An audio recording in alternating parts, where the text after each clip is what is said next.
And we're live. How's everyone doing? We're doing something different tonight. It's been a tough week, tough 10 days. I think during these challenging times, it's important to sometimes escape from the turmoil and do something a little fun and lighthearted. So that's what we're going to do.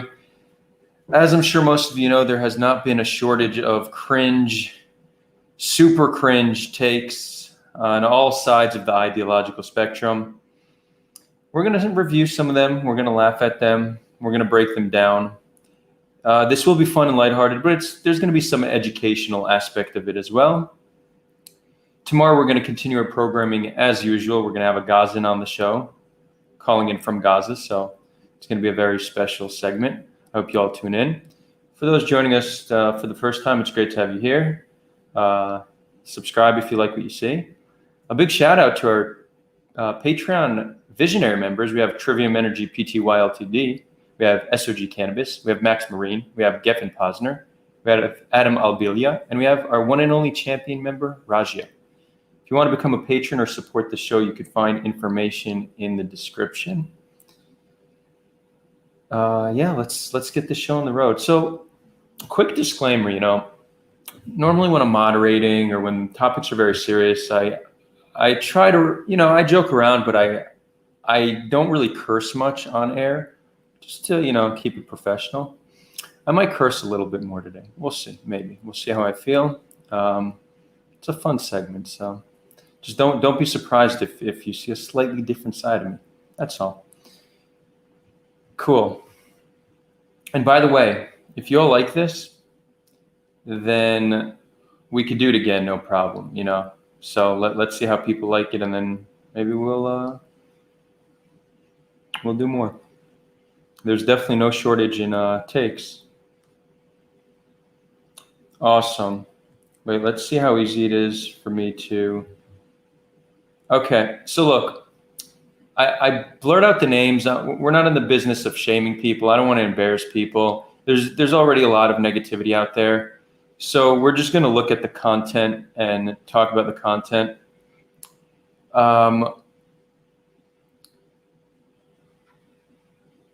Yeah, so that's pretty much it.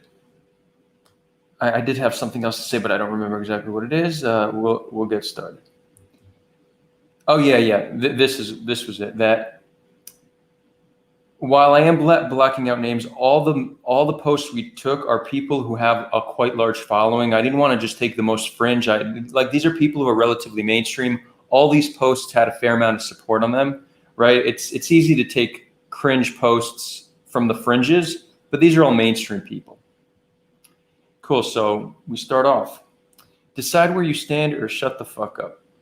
Your quote, "My heart breaks over this violence on both sides is some all lives matter bullshit.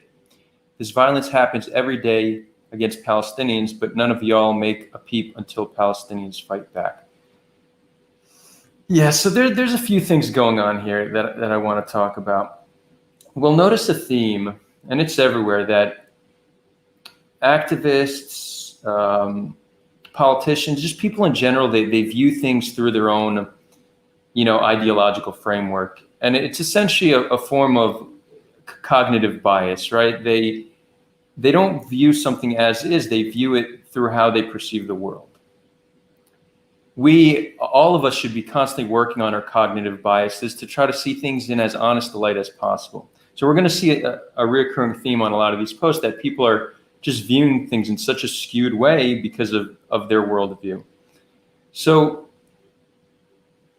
this person is saying that this violence happens every day, but none of y'all make a peep until Palestinians fight back. So her perception is that most of the people speaking out are speaking out against Palestinians fighting back, but that's simply not grounded in reality.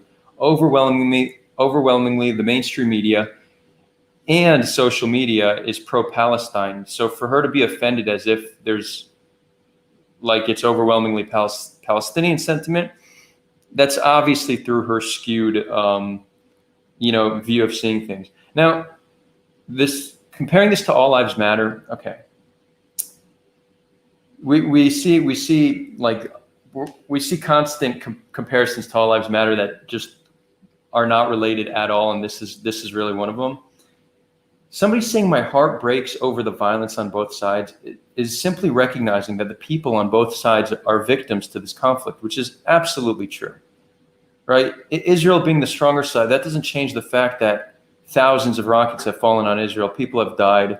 People are scared. People are traumatized. So showing empathy to both sides is not the same as saying all lives matter. All lives matter is essentially trying to disregard BLM movements. So somebody would say Black Lives Matter. They're trying to bring attention to a movement, and your response to them is saying all lives matter. So it's essentially a form of disregarding. But if you just come out and show empathy for both sides, you're not disregarding anybody. You're just trying to show that you care about the people. Next. Okay, this meme we see all the time. Israel is the tiny blue spot, Arab world in green. Tell me more about how Israel is colonizing Arab land. So first of all, the way they define Arab world, it's not quite clear what they mean. Like, these countries here are not Arab. Sure, there's some Arab influence, some Arab culture, but they kind of just conflated Muslim countries, Arab countries, Middle Eastern countries to just kind of make the region seem as big as possible. But it's almost besides the point. Palestinians who are in conflict with Israelis, they don't look at this map and they're like, oh, right, I don't need freedom. That doesn't matter to me. Look at all that land over there. They have, those other Arabs have land. I'm not going to complain. Like, that's just not, it's completely missing the point of the conflict. Let's look at, like, no analogy I could paint is going to be perfect, but let's give something kind of similar. Let's say someone comes and just takes your home, right? They just move in, they say, no, this is not my home. And then the person who gets his home stolen says, that tries to raise awareness, this person stole my home. And then someone says, yeah, but look how big the United States is. Look at all that land. You're American. Look at all that land. Like, that's just irrelevant. The fact that the United States is huge doesn't mean anything to the fact that a person got their home stolen. So, Palestinians have been displaced. They still aren't a sovereign nation. They still live under another nation's military rule. The fact that there's many countries that are either Arab or Muslim, that's true, but that doesn't, this doesn't prove any point. So nice try, bro, but it's not convincing. Let's take it to the next one. Okay. Oh, man. Israel needs another dose of that vaccine. Gaza under attack. It's too bad that vaccine lost the war and shot himself in the head like a coward. Shame. And here's the thing. The single worst way you could show solidarity with Palestinians is to be anti-Semitic. This hurts the Palestinian cause. Palestinians deserve good allies. This is not a good ally. So just so you all know, I can't see the live chat while I'm looking at this. So I will cut back once in a while just to see if there's questions. We will take questions along the way. Okay, we're good for now. The show continues. Okay, stand with Israel. So I just wanted to bring this up here because this page, Stop Anti-Semitism, and many in the Hasbara or pro-Israel space, if anybody were to ever show this map, the same map, and say, stand with Palestine, they would view it as a call for genocide or a form of anti-Semitism.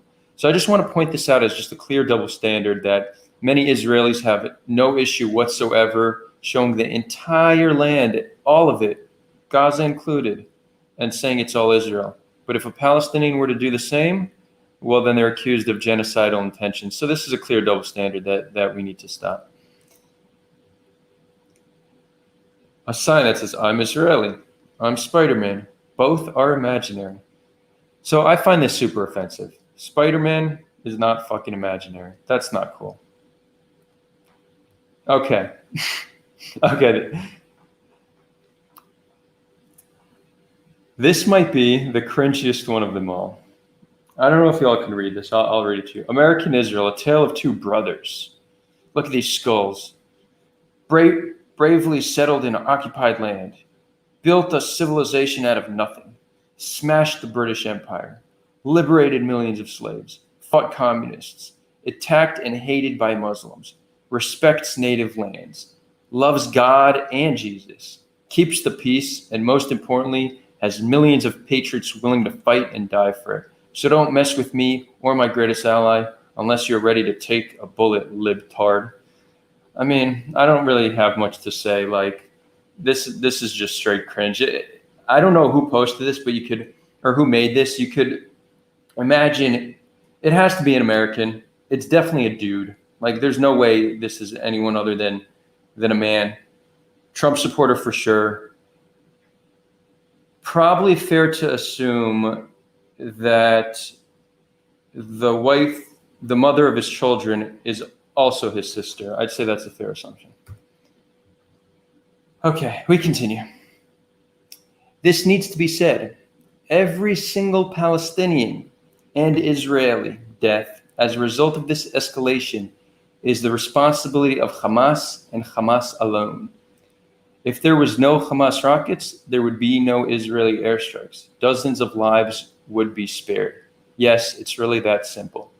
So we've been talking about this the past few live streams. Anybody who tries to make it seem like it's that simple, disregard what they say.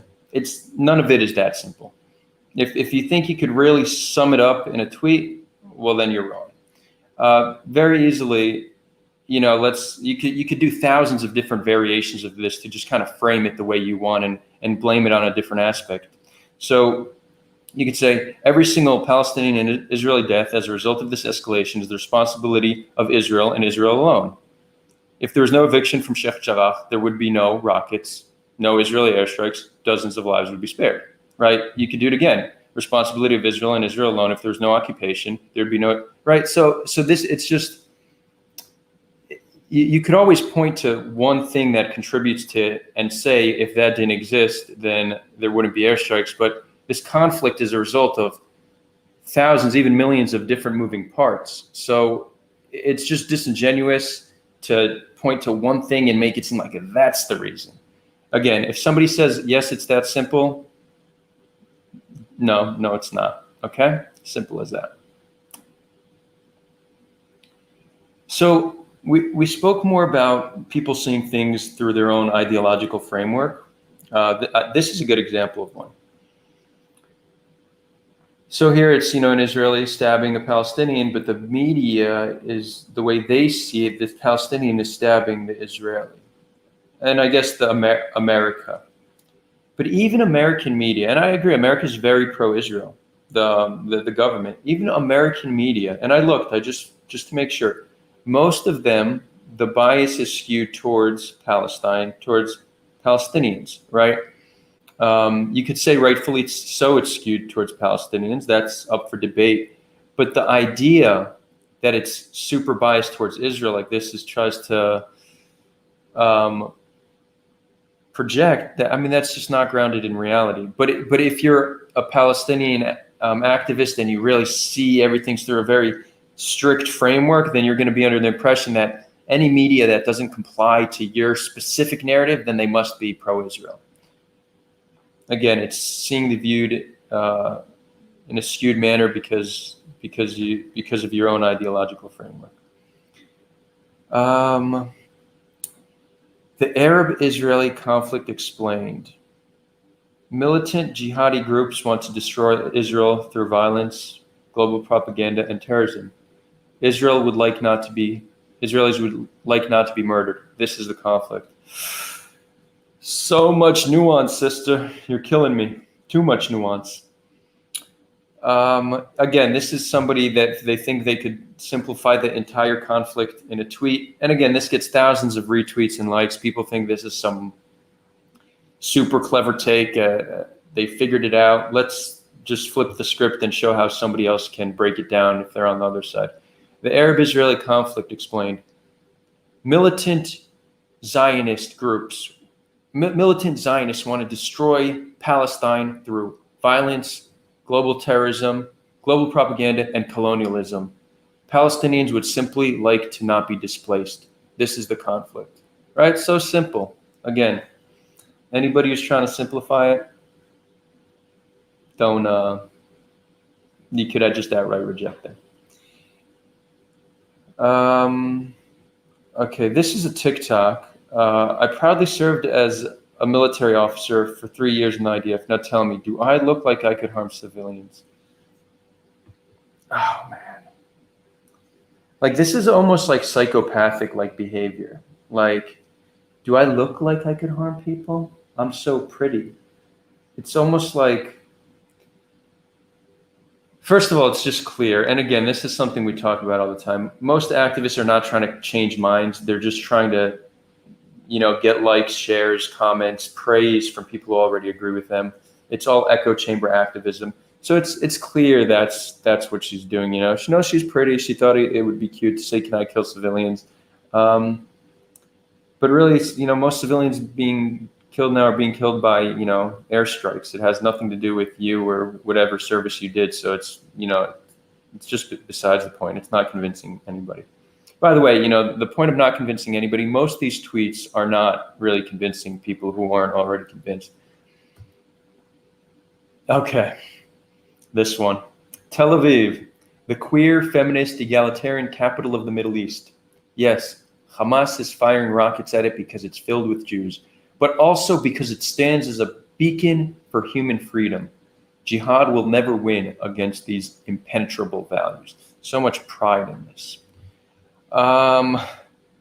Let's start with this queer, feminist, egalitarian capital of the Middle East. I mean, that's not so much to take pride in. The bar is not set so high in the Middle East. Like, don't get me wrong. Tel Aviv is probably my favorite city in the world. I lived there for 12 years. I love it. But, you don't get brownie points for being number one in the Middle East for feminist, queer, and egalitarian rights. And here, it's true, Hamas is firing rockets because it's filled with Jews, but also because it stands as a beacon for human freedom. So this is another example of just trying to fit certain things to your narrative, not grounded in reality at all. Hamas shooting rockets at Tel Aviv has absolutely zero to do with it standing as a beacon for human freedom. Like none. It's irrelevant, didn't cross Hamas's mind. It has absolutely nothing whatsoever to do with why rockets were shot at Tel Aviv. It was shot at Tel Aviv. It's the economic capital. It's the most populated city. Rocket fire there often shuts down Ben Gurion. It's very strategic for Hamas to shoot rockets there. This is just trying to fit this person's worldview to try to prove a point. And this tweet was very popular. People loved it and hated it. Okay, this is an interesting one. This is a hot take. We should think about building an Ashkenazi state on American soil. Once the United States inevitably breaks apart into various warring factions, whites will want to kill us for usual reasons, and minorities will want to kill us for having white privilege. Arm yourselves. In conclusion, it's time to give up Zionism and work towards genuine Ashkenazi liberation. Of course, if I wasn't half Gentile, European, it might have taken me longer to give up on Jewish identity, as that requires preservation. But even a full Ashkenazi is like 70% European. Why follow some desert tribe's faith? We are the race of Albert Einstein and Carl Sagan, not some Bronze Age nomads who cut parts of their genitals off. We are our own nation. We are our own people. I don't know what to make of this. This might actually be a good idea. I'm gonna need to sleep on this one a little bit more. By the way, though, I'm guessing it's a he. Most of the worst takes in the world are done by men. It's just an observation I made, but 70%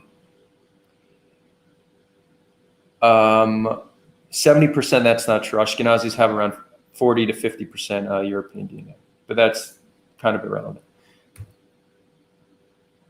Heil Hitler. Well, obviously we know what's wrong with this. He spelled Heil wrong.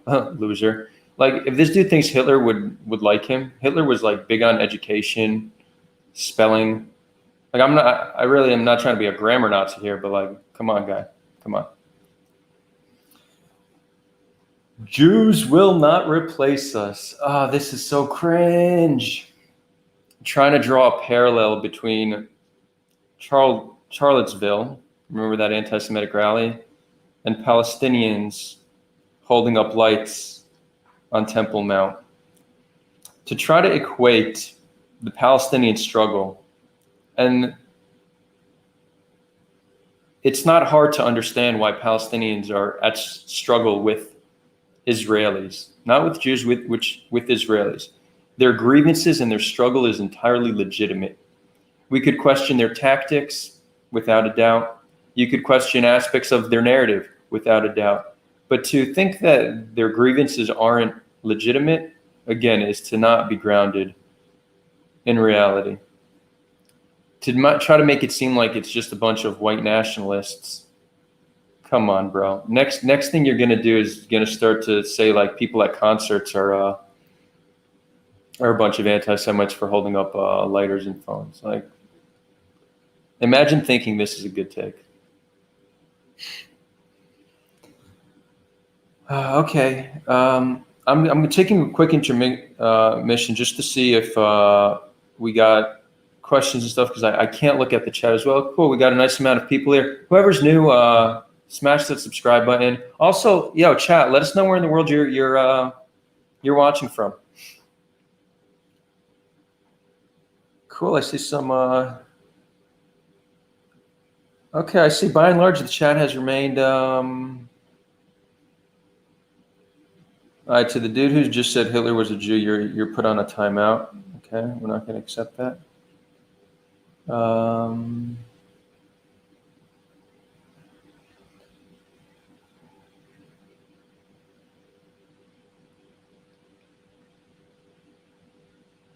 James Hatfield says, Sulha, I thought you said you will stay in the middle. You're not helping, bro. We're having fun, bro. We're just having fun.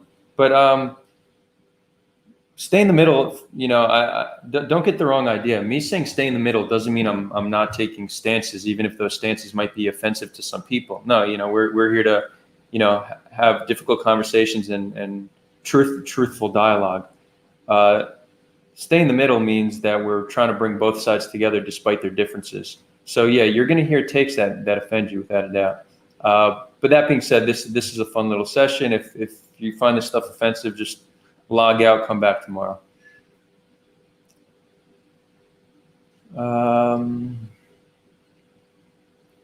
Cool. What else do we got? Cool. Let's continue. Just a few places we got people from. Let's see. We got Bangladesh. Cool. Shout out to Bangladesh. Mars. Cool. I hope I can come visit someday. Philly, USA. Berlin. Seattle. UK. Denmark. Portugal. North Pole. Interesting. Malta. Denmark. France. Lithuania. Nice. Nice to see we got a nice diverse crew here. People from all over the world. All right, let's continue. All right, this one is a little bit trickier to break down. Somebody asks in an Instagram story, is there a situation I make Aliyah and it does not hurt Palestinian people? How can I help? First of all, I appreciate the sentiment of the question, right? This person obviously cares. They don't want to harm Palestinians. Fair enough. This person responds, unfortunately, under the current settler colonial regime, Jewish presence in Palestine is inextricably linked to Palestinian oppression. This doesn't mean Jewish people shouldn't live in the land. Credit where credit's due. Thanks for saying that. But we first need to transform the system. Until then, your Aliyah would make you complicit in Palestinian disposition. If you want to make Aliyah in your lifetime, the best thing you can do is support change from outside, lobby your government, amplify Palestinians, help us create a bright future for us all. So you could tell, I don't know who responded, but you know that they're very influenced by Western social justice. Like, this definitely has critical theory framework in it, in the way they view things. Often, and you see this a lot, I guess, in racial justice movements, in BLM, for example, but they want to make it seem like if you do something, then you're complicit or guilty. So one example we constantly see is even the quote, it's not enough to not be racist, you need to be actively anti-racist. So they're saying being not racist enough, you need to actually work and fight for this cause. And if not, you're guilty, right? There's a lot of guilt in Western social justice movements and how they try to frame things. So this is exactly this. Until then, your Aliyah would make you complicit in Palestinian disposition. I mean, that's just not true. Making Aliyah does not harm Palestinians. It's true that there is an inequity here and Palestinians can't return to the land. That's true. And if you want to, protest Aliyah and say, I don't want to make Aliyah until Palestinians can as well, that's fine. But to make it seem like you're somehow guilty or complicit if you make Aliyah, that's just not grounded in reality. And saying it like, confidently just doesn't make it true. So yeah, I think we've covered this. But and whoever wrote this, I do appreciate you saying this doesn't mean Jewish people shouldn't live in the land. This is a more moderate take than extremists don't agree with this, and help us create a bright future for us all. I agree. Let's do that. This is another form of that like critical theory, like worldview. Homophobia in Palestine is a direct result of colonialism. Pass it on. I am not passing this on. I am not, because it's wrong. Again, not grounded in reality. This is kind of like a form of bigotry of low expectations, right? It's infantilizing people who you deemed are oppressed. Oppressed people are not responsible for anything they've ever done. It's all the oppressor. It's all colonialism. Regardless of if there's evidence to back that up. So, I mean, the fact that gay rights in Israel are by far the most progressive in the Middle East. If Israel is colonialism, that's a form of colonialism that should have turned the Middle East less homophobic, not more homophobic, right? So it's not even a logical statement. And, it's not like, before Jews returned, or even before British colonialism on the land, was Jerusalem, Damascus, Riyadh, were these places just bustling with gay life? And, no, that's probably not the case. Gays were probably oppressed in the Middle East for the past few thousand years, irrelevant of any colonialism you could point to. These are just words, nothing more. Okay, here we have two pictures because we're kind of gonna show. Some people think they could simplify the conflict in a tweet, and others think they could simplify it in a picture. And it's true that pictures have power. A picture is worth 1,000 words. Yeah, we get it. But I just want to demonstrate two conflicting examples. Here you see on the left a soldier protecting the woman, shooting Hamas, who's shooting from behind the woman. Okay, there's a hint of truth there. Like, I get it. But again, that's not, and the person who tweeted this said this summarizes the conflict. It doesn't. And here again, you have Israel killing people in Gaza, the US approving and the world looking away. Again, hint of truth, just way too much of an oversimplification. I don't know if I'm going to entirely say that there's no place for photos like this. We know political cartoons, they do have a purpose, but I did want to show how you're seeing this on both sides, people trying to summarize the entirety of the conflict in a single photo. Okay, the number of Palestinians in Gaza who have lost their homes and been internally displaced is now reported at 38,000. So if that's true, that's horrible. And it might be. Like, that's very sad. And people are still talking about both sides, and it's complicated. Yes, we are. Again, this is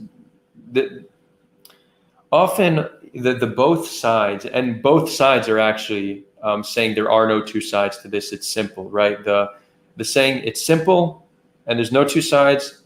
Pro-Israel people say it, and pro-Palestine people say it. We need to reject both those notions. If 38,000 Palestinians are now homeless, that's horrible. And you could certainly condemn Israel for that. Okay? Some would say it's justified because of rocket fire, but Israel is definitely open for condemnation for something like that. On the other hand, Hamas has shot thousands of rockets aimed at civilians in Israel. Is that not another side? If you want to highlight that, the fact that Hamas shouldn't be doing that, is that like what's wrong with that? Why can't we acknowledge that all people struggle when we're at conflict? If anything, this shows our common humanity, that when our governments fight, the people suffer. Showing how both sides suffer is one of the great unifiers between our people. The complete lack of empathy towards certain sides by some people is pretty disgusting, I must say. And yes, it's complicated. It is one of the most complicated conflicts maybe ever. And if you think it's not, it means you don't understand the conflict well enough. Like if you think the conflict is simple, you don't get it. It's as simple as that. Next. It should be noted that you don't have to hate Jews to be an anti-Semite. You could just feel severely uncomfortable with the thought of them having power. Okay. Listen. If you're uncomfortable with Jews having power, let's say that's anti-Semitic. I'm with you. But this is a disingenuous argument because most of the people who are upset with Israel are not upset with Israel because Jews have power. That's extremely disingenuous. They're upset because with their power, their security is coming at the expense of another population's well-being. And that's legitimate. You don't need to, you could be upset and troubled with Israeli policy and what Israel's doing with their power. That has nothing to do with anti-Semitic. And here's the thing, this is, the person tweeting this is constantly talking about railing against like wokeness and how critical race theory is bad and all that. But this person is also just broadening anti-Semitism and accusing everybody of anti-Semitism and just hurling it at everybody they disagree with. This is exactly what woke people do. So this to me is just another form of wokeness. And I think the reason that they don't like wokeness is just because they don't view Jews as an oppressed group. So it's taken personally. But if you actually look at the tactics being deployed, I mean, this is Jewish wokeness. It's no different. Okay, another tweet. The violence started when Arabs attacked Jews to make TikTok videos. Israelis did not storm Al-Aqsa. Violent demonstrators were using it as a base. Israel is not attacking Gaza. It is responding to rockets fired in Israel.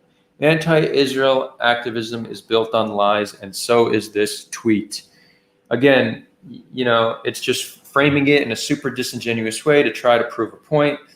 You could say the violence started when Arabs attacked Jews to make TikTok videos. Palestinians would say the violence started prior to 1948. They will also point to the past 50 plus years of occupation of the West Bank.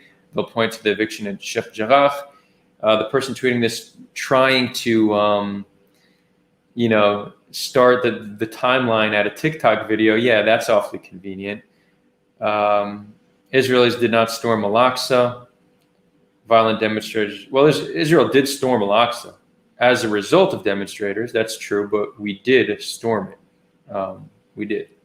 Israel is not attacking Gaza. We are attacking Gaza as a response to rocket fire. So it's like, I don't want to be mean, but this is like some pea brain like tweet. Like, how do you even write this and think it's like intelligent?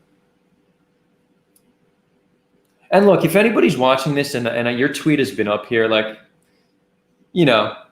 we're having a laugh, but I hope you do take this feedback seriously, because if you actually want to do something with your activism instead of just preach to the choir and get praise from those who already agree with you, and maybe that's what you want to do, and that's fine. You need meaning in life. You get meaning from being accepted by your in-group. Sure, we all need that to an extent. I'm cool with that. But if you actually do want to change people's minds, this ain't it, bro. This ain't it.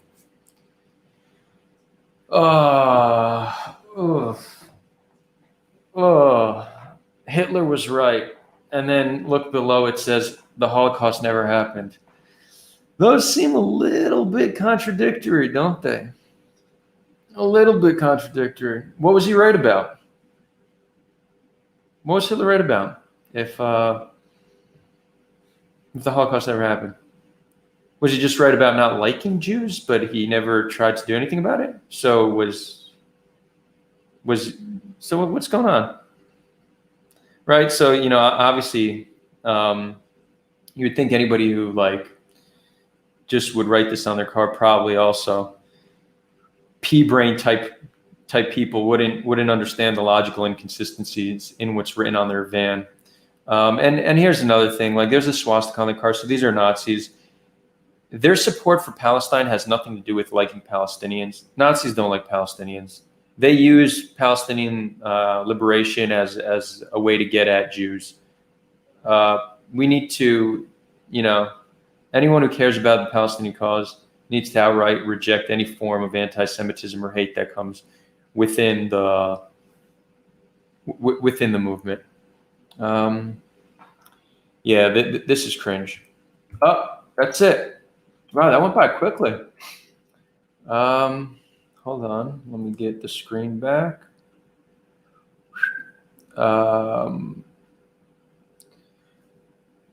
Cool. So that was already 21 slides. How long was that? 36 minutes. Damn.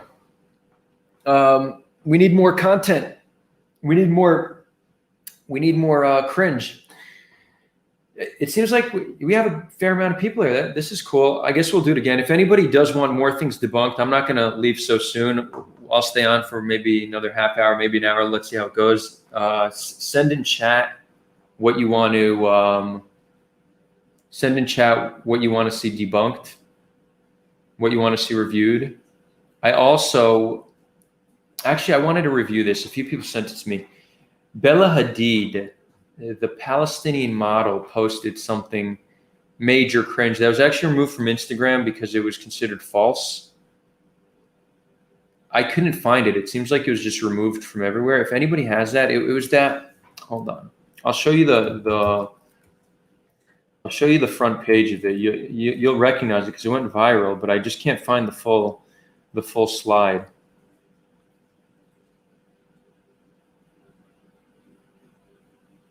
Here.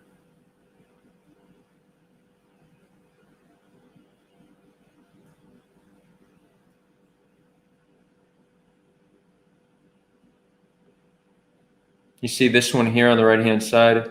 So if they're not fighting over religion, what are they fighting over? It was like a 10-part slide with just each one of them was just cringe and bad information. I'd be happy to do a review and debunk that if anybody could find it for me. We have over 100 people now, so if we work together, there's nothing we can't accomplish. Also, feel free. We could take some questions now. Any questions? Let's see. Mona asks, who's going to clean the car? I think they're happy with the car being as is. Why clean it?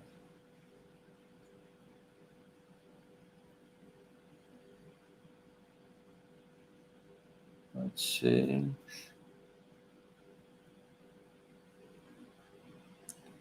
I credit to the audience. Chat has been respectful today.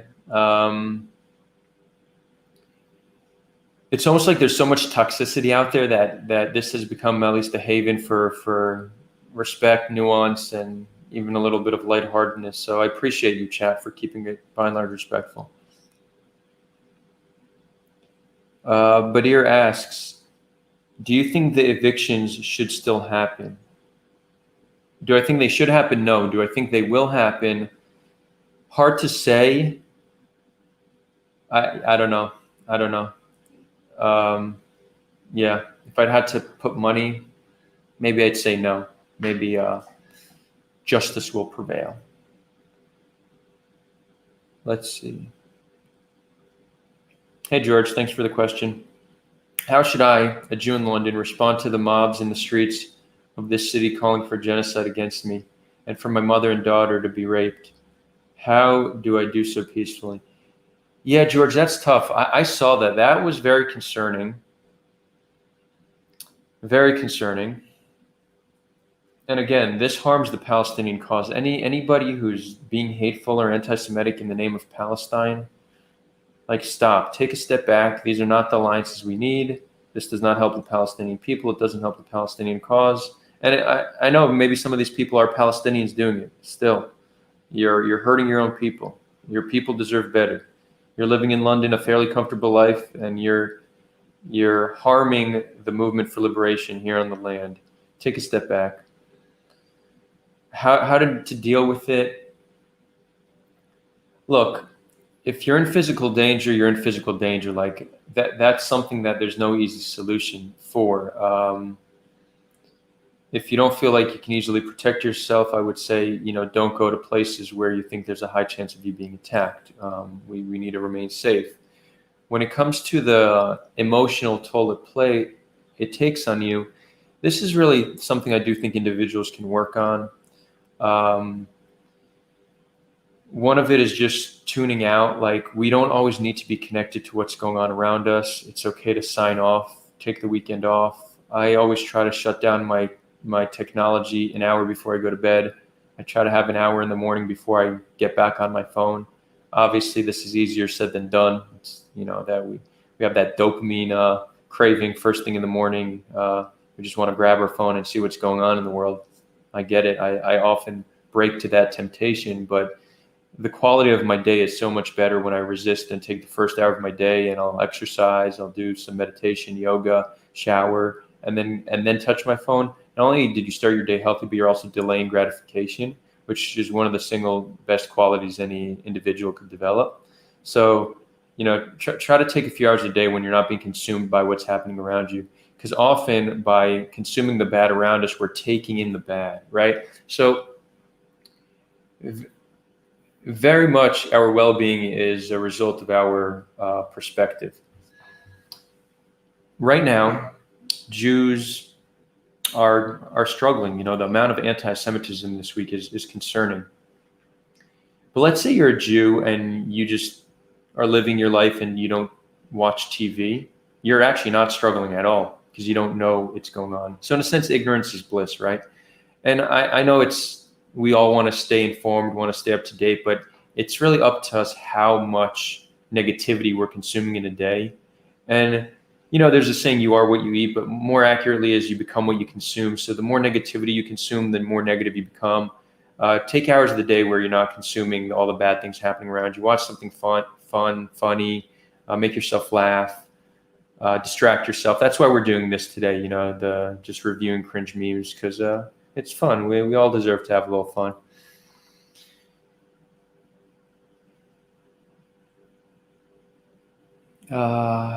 Hey, Matella asks, Adar, do you get in disputes with your family and friends for your views? No, not so much. My family, my immediate family are less involved than I am with all this stuff, but I'd say they agree with me on most things, with my general outlook on life. My dad is more right-wing. He'd be the more right-wing in the family. We have some good back and forths, but he already understands that he shouldn't get into debates with me. So, we don't fight about it too much. Then I have a more extended family, which includes many more far-right, strong nationalists. I have a fair amount of families who are settlers as well. But it's funny, even they don't really get in debates with me anymore. So no, it doesn't create any tension. It's often just like a healthy banter. I think this is also something that's very much part of Jewish culture. Jews, like from a young age, are told like it's good to argue and debate, like except have a healthy challenge. So no, it's all done in good faith. And most of my immediate friends, my close friends, have similar worldviews. Again, we don't agree on everything, but it's all things that are discussed in a very respectful way. No, I'm generally not getting in real fights with people over any of my views. I get a fair amount of hate on social media from different people, emails, posts on comments, but hate is gonna hate. And if I were to let them get to me, then I wouldn't be doing what I'm doing, because they would just take too large a toll on my well-being. If you want to do anything in the public sphere, and you, especially when you're touching on such a contentious topic such as this, you're going to get hate. It's impossible to do without getting hated by one side or the other. What I feel good about is that the hate I'm getting is from both sides, right? The extremes of both sides take issue with me. So for me, that's like a double negative, creating a positive. Great. Like, as long as it's coming from both sides, I'm happy about the hate. Cool. Let's see.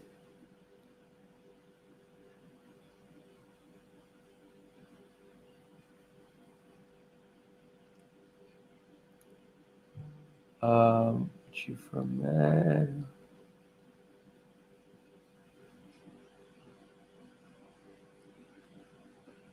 Adar, thanks, Chris. Adar, except the U.S., what country could be credible mediator in the eyes of the Israeli government?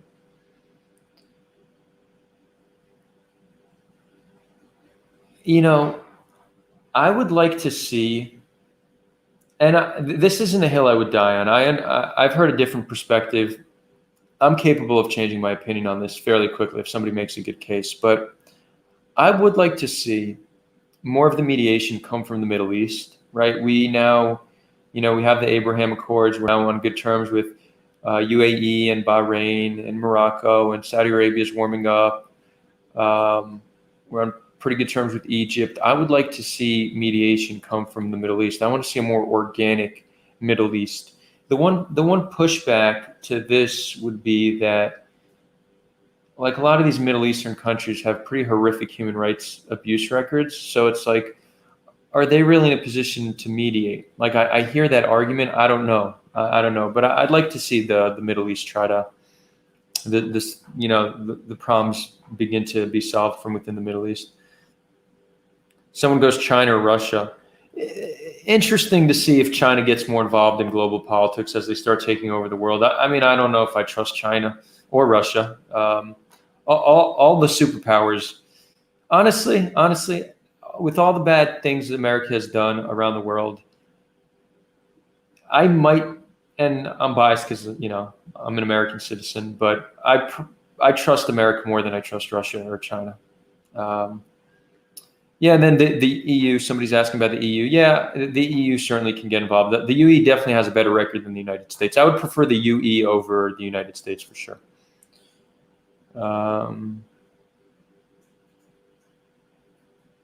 So this is interesting. Al-Ram reports just right now, PA official calling for the destruction of Hamas. Interesting. You have more information on that? By the way, so we're just doing questions now, but if anybody does want to see more cringe takes, send them to me. I guess we'll do another one. We just did 20 real quick. There's hundreds being produced every single day. So send me these cringe takes and we'll debunk them.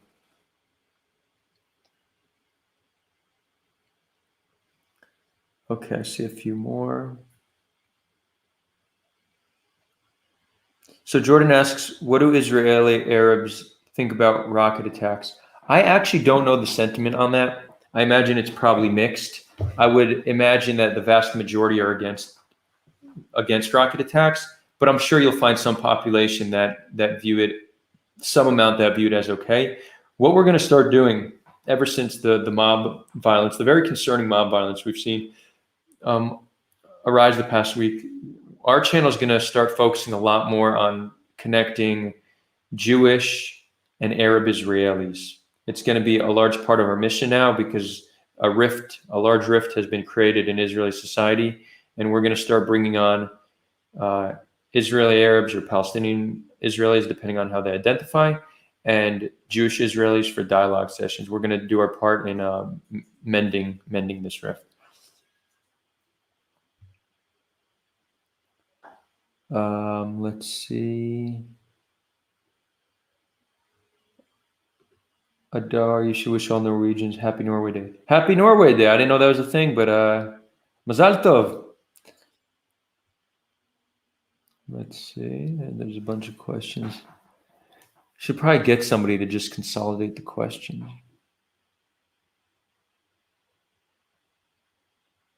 Okay, I'm seeing a few people ask what solution I support. I am open to different solutions.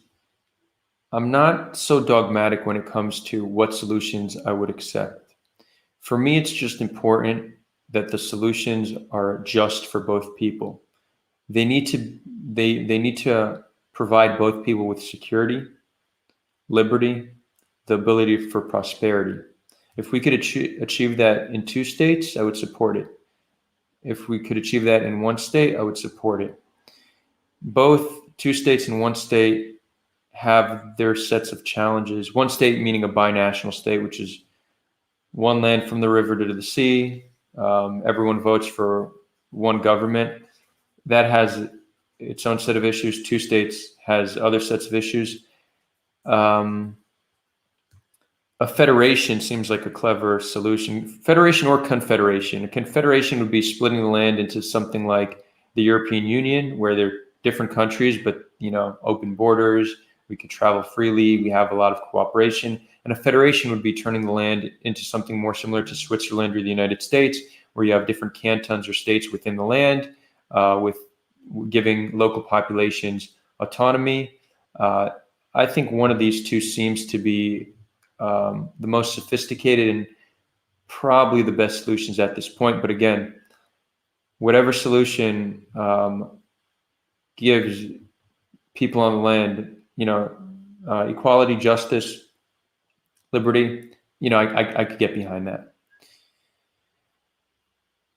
Let's see what else.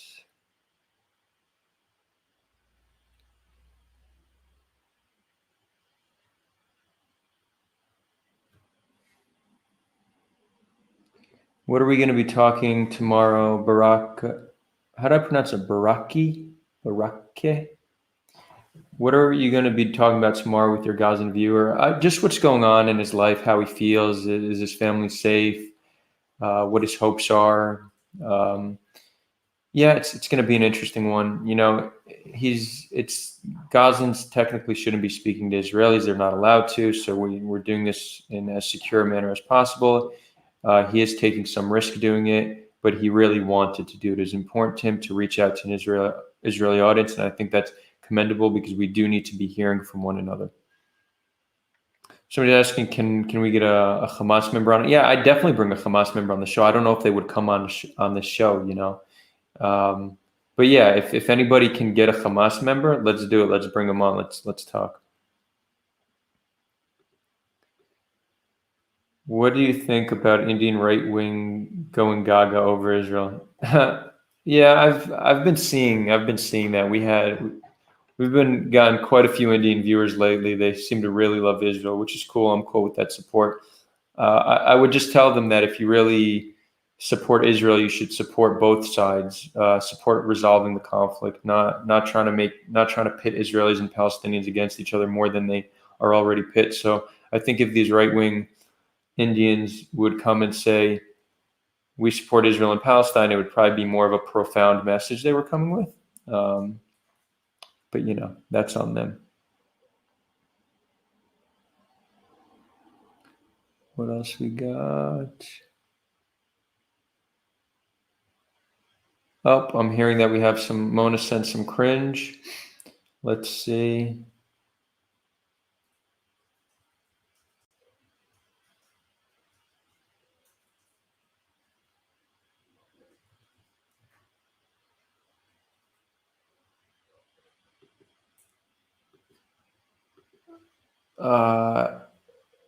Yeah, I mean, Mona, I would need to read your take to have a better understanding. The person who you just shared often does many cringe things. I agree, but I need to look into it a little bit more to better understand what's so problematic with that specific take. Let's see what else we got here.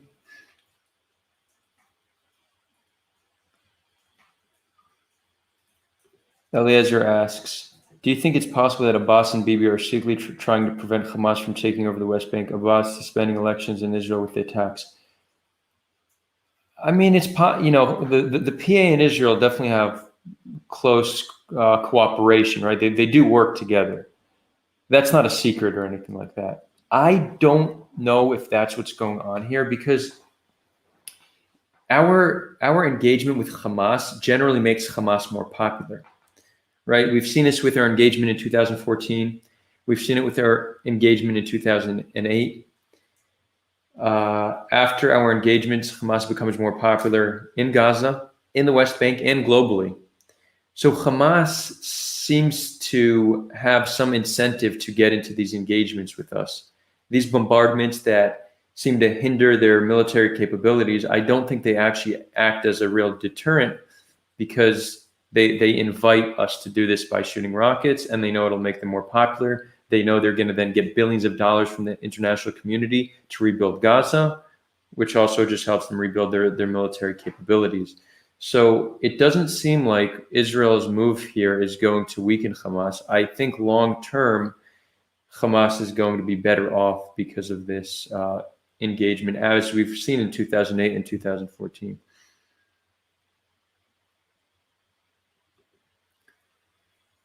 Thank you.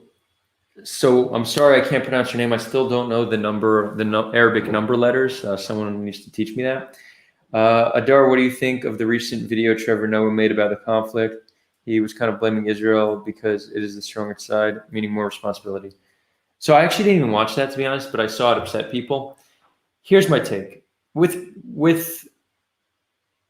power comes responsibility, right? That's a Spider-Man quote. With great power comes great responsibility. Pretty sure that's Spider-Man. I'm not big on my comics. I can't even tell you if that's DC or Marvel. Don't hate me, comic enthusiasts. I do agree that Israel has a responsibility with the amount of power they have, for sure, without a doubt. But Israel being more powerful does not by default mean Hamas indiscriminately shooting thousands of rockets into Israel with intention of killing civilians should just be accepted as okay. Right? We need more of a nuanced worldview than just to say they have power, therefore they're wrong, the other side is right because they have less power. Like, that's not, it's also very Western framing, like Western social justice movements. That's how they look at things. Power, full accountability, zero empathy.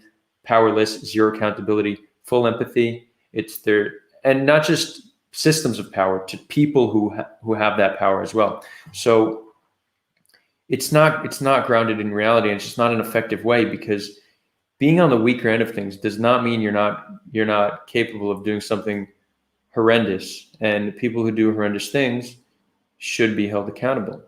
It's accountability is a very strong social pressure to get people to make better decisions next time, regardless of how much power you have. And even if Israel has power, having zero empathy for Israelis who are under rocket fire, many of whom are being traumatized, some injured, some killed, including children, to not have empathy towards them because they live under a powerful government, like it's a perverse worldview. We need to have empathy for all people struggling, regardless of how powerful their nation is. So I didn't watch Trevor Noah's video, but if that's the take he made, that's my thoughts on it.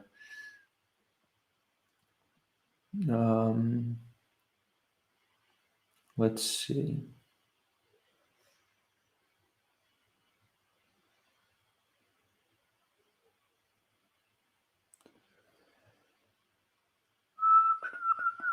How can Israelis pressure on the government to de-escalate?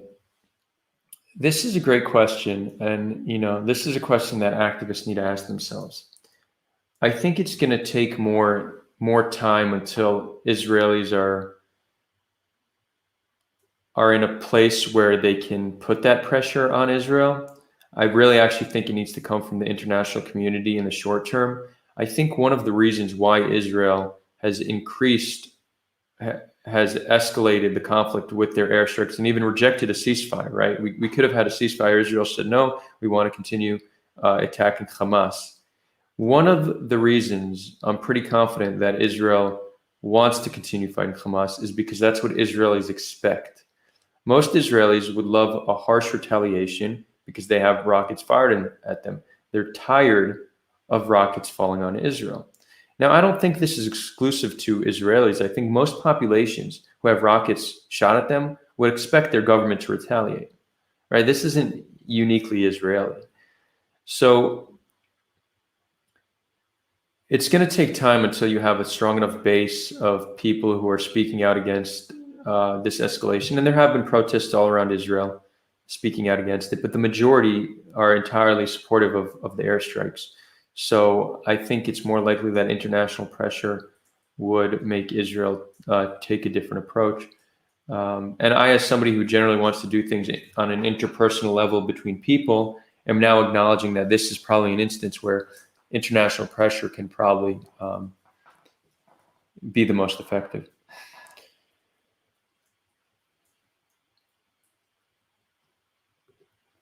So Pierre goes, problem is they're not really attacking Hamas. So yeah, I actually don't think this is true, Pierre. I think they are attacking Hamas.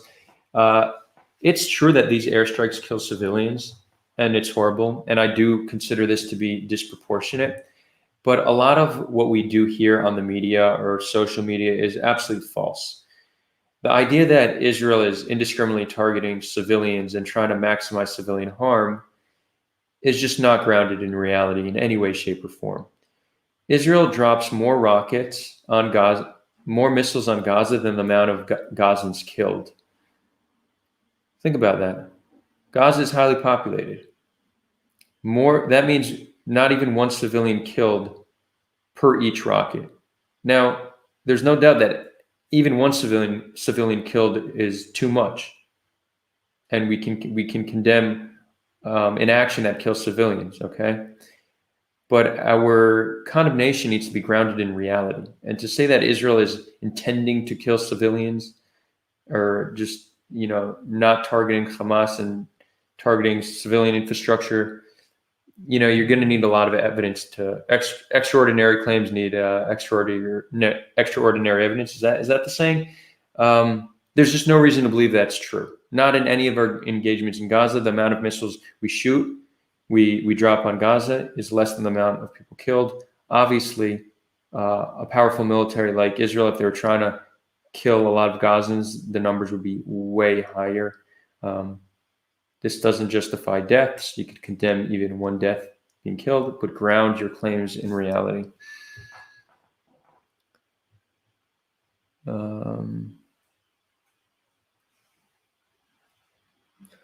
Leica asks Adar, how can we pressure the media to be realistic instead of polemic? I don't even know what the word polemic means, Leica. My vocab is not like great. I have a pretty average vocabulary, so I'm going to have to look that up and tell you. But I think I get what you mean.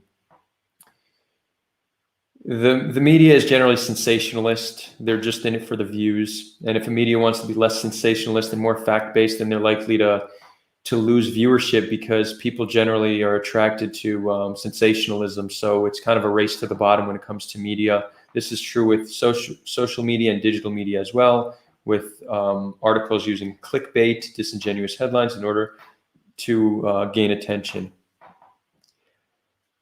I don't know exactly what the solution to this is. I really don't.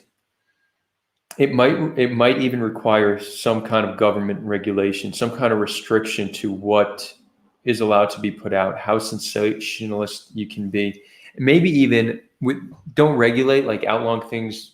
I'm not big on outlawing things, but maybe make a tax bracket that the less sensationalist your reporting is, the more honest it is, then the less taxes you need to pay as a corporation. So what that would do is essentially incentivize media outlets to be as honest and not sensationalist as possible, because it ultimately will benefit them monetarily, which is what drives companies. So we need to find a way to incentivize them to be honest. And government stepping in and doing like a sophisticated tax bracket like that, I think is a pretty clever way to do it. By the way, this is an idea I've been thinking about for a while. I actually want to put out an article on it at some point. One of the biggest challenges we face, as a species, is you have a misalignment in incentives between people who hold power and regular individuals, right? Who holds the power? You have large corporations. What do they want? Profit. You have governments. What do they want? To get reelected. the question corporations and governments aren't asking themselves is, how do we elevate well-being? No, corporations are saying, how do we make more profit? Governments are saying, how do we continue to remain in power? Often the answer to those questions is directly misaligned with human well-being, right? McDonald's, for example, needs to sell as much McDonald's as possible. That makes us sick. The food we consume often makes us sick. But corporations need us to consume it so they get more money. So imagine if this sophisticated tax bracket was actually across the board, and the amount of taxes a corporation would pay would be dependent on a certain criteria. For example, how healthy or important needed your product is for people, right? So McDonald's, not needed, or healthy organic food, needed. How honest is your marketing tactics? Are you manipulative in how you market? Are you honest? How good your product is for the environment, how much environmental destruction you cause creating your product. And 3, how well you treat your employees, right? Take these 4 criteria and have some kind of, and a lot of this can be algorithmic, that you just punch in data into a computer and it tells you what score your corporation gets. And based on that, it determines how much taxes you pay. And then ultimately what will be is the companies that are best for humanity, best for elevating human well-being, most honest, best for the environment, treat their workers the best, are going to pay the least taxes, and then shitty companies are going to pay the most taxes. This is going to incentivize all companies. It's going to align human well-being with corporate profit. So again, how do you implement it? Obviously not easy, but this little idea may be one of the single most profound and world-changing pieces of policy that can ever go out there. If anybody even wants to help me write this blog, I've been thinking about it for a long time. I just haven't had time. Hit me up. Let's write it together. We'll publish it. We'll start getting these ideas out there.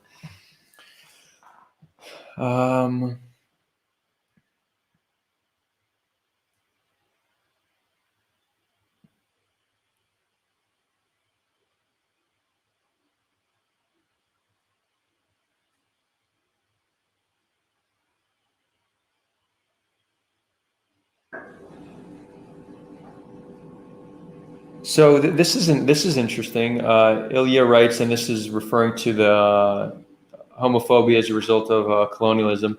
Gay sex was decriminalized in Ottoman Empire in 1858 and criminalized again in British Mandate in 1936. In the West Bank, gay sex was decriminalized in 1951. In Israel, it stayed illegal until 1998. So assuming this is true, and I can't fact check it right now, but assuming this is true, this is interesting, and this supports the claim that colonialism created homophobia. But I don't think it actually supports the claim so strongly. And just because gay sex isn't decriminalized doesn't mean that a society is not homophobic, right? We're going to need to see a greater picture of what's going on.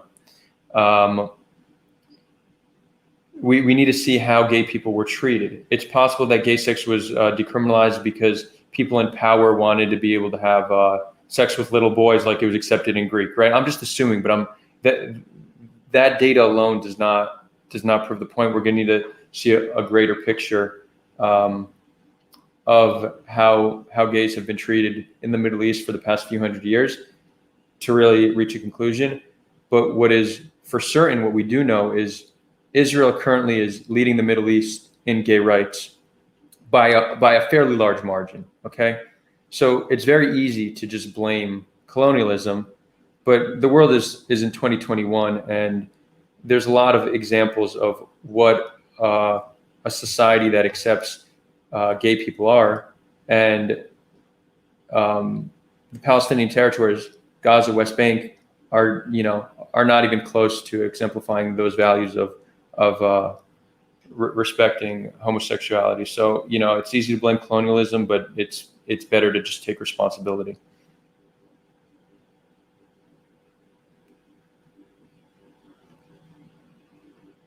Let's be honest, Abrahamic religion perpetuated homophobia. Yeah, no, that's true. I would agree with that. It's interesting though, when the Torah was written, okay, and religious people might get offended saying it wasn't written, God gave it to us. Okay. In my belief, it was written. When the Torah was written, it was written as a result of the society that wrote it had certain beliefs. So many of the things written in the Torah, and it was probably written over a long amount of time by many different wise people, but they took certain cultural aspects. So it's possible homophobia very much existed, and then it just made it into the Torah because it already existed. And it's possible that Christianity and Islam, then creating a new variation or an evolution, you could call it, of the Torah. Some would call it a de-evolution, but the continuation of the Torah, they could have then taken out the homophobic aspects and decided to keep it because it probably was very much a part of their culture. It made sense to keep it in. So I don't know if homophobia came from Abrahamic religions as much as Abrahamic religions came from homophobic societies.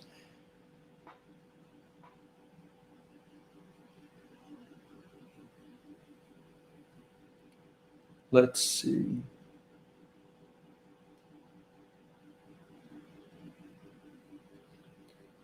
Beast Brosa says, how do you propose that people under a dictatorship change the law, though?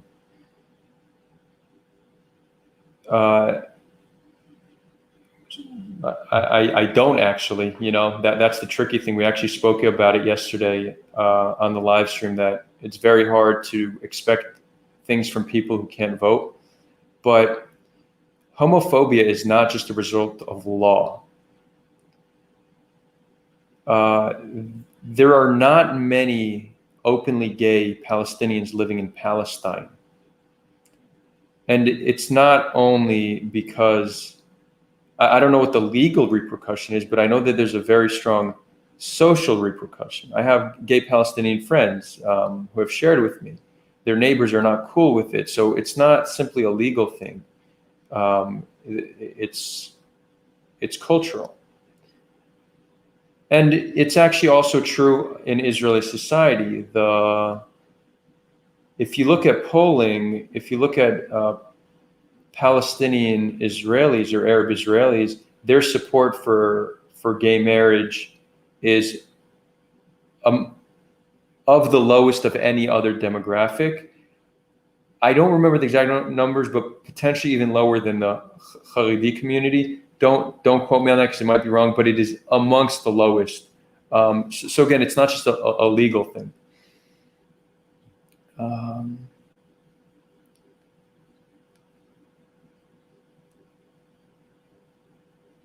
Is there racism in Israel like there is in the Arab world against darker skinned people? Yes. I mean, yeah, there definitely is. There is anti-Ethiopian racism. There is anti-Mizrahi racism. I don't know how much of it is dependent on skin color.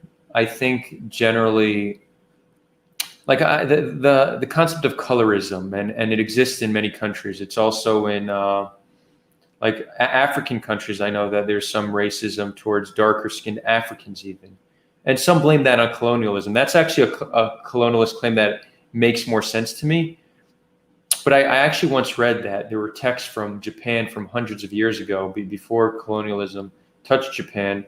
And there was in their text showing that they also appreciated lighter skin. So it's not clear where this, appreciation for light skin comes from. Well, one aspect is lighter skin means you don't need to work in fields. So it's often like a status symbol. So, historically, if you had light skin, it means you were wealthier. So it's possible that we correlated light skin with status. What's interesting in America, and there's definitely, racism in America, but the whole concept of colorism and light skin being preferred, white Americans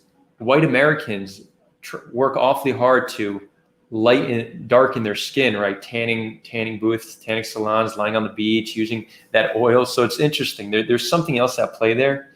It's not as simple as just wanting to be light skinned. But yeah, look, racism exists in Israel.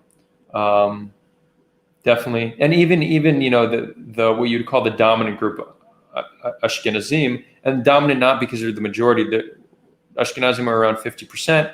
dominant meaning holding most of the nation's wealth and positions of power. Even there's a fair amount of racism towards Ashkenazim. So yeah, it goes always. Some would say you can't be racist towards those who hold power. I disagree with that notion. I think being mean to somebody based on some immutable characteristic, regardless of how much power they have, is wrong, and we shouldn't try to make it seem like it's okay.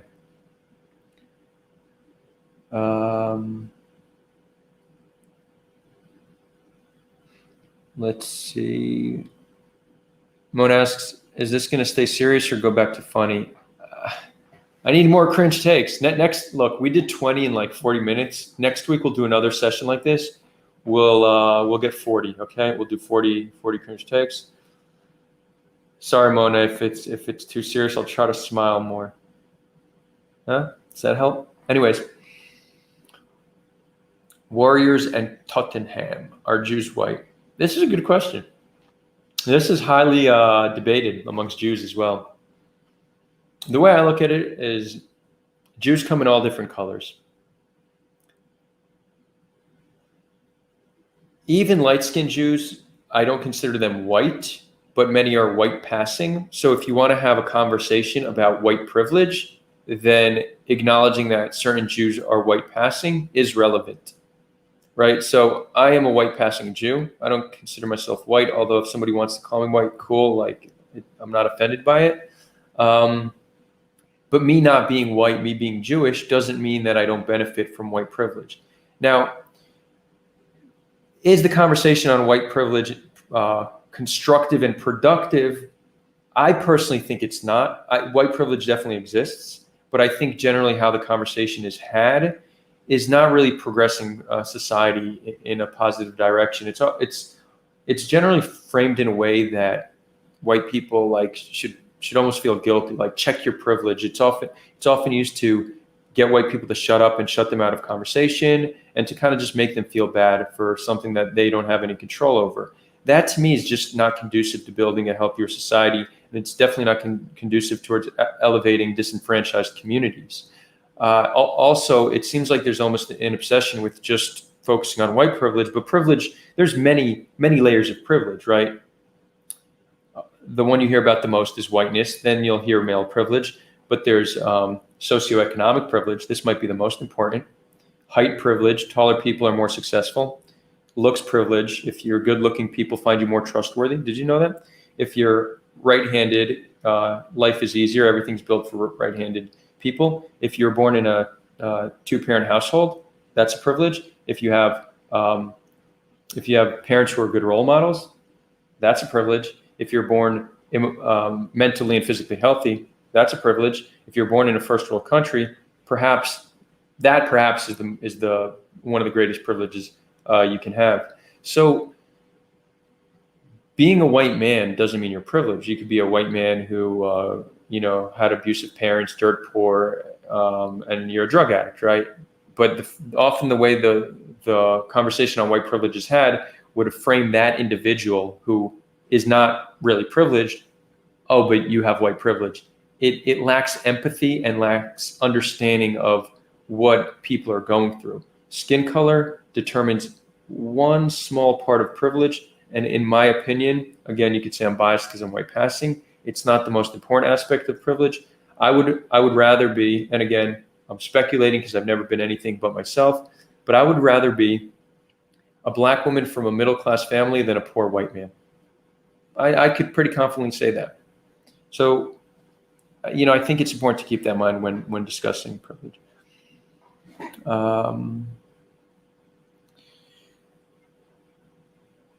Let's see.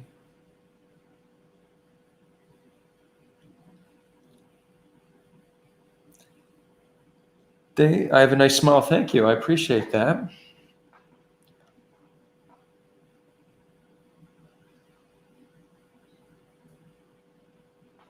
Manuel G asks, I'm not even religious, but I'm going to convert to Judaism because being called a patrimonial Jew isn't enough for me. Am I weird? So, Manuel, this really depends on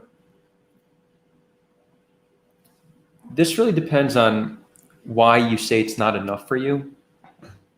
If you feel like there's an aspect of your identity that you're looking to complete and you think doing an official conversion would help that, then, I'd say go for it.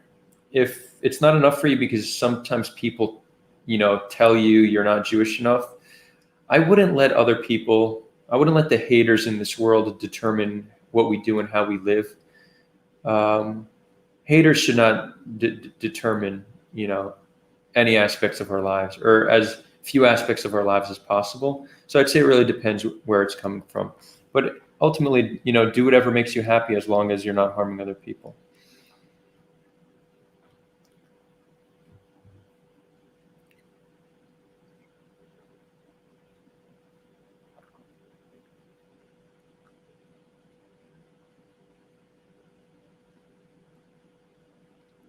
I'm hearing someone sent the slides of Bella Hadid. Did someone send them where? Where are they? I'll review it.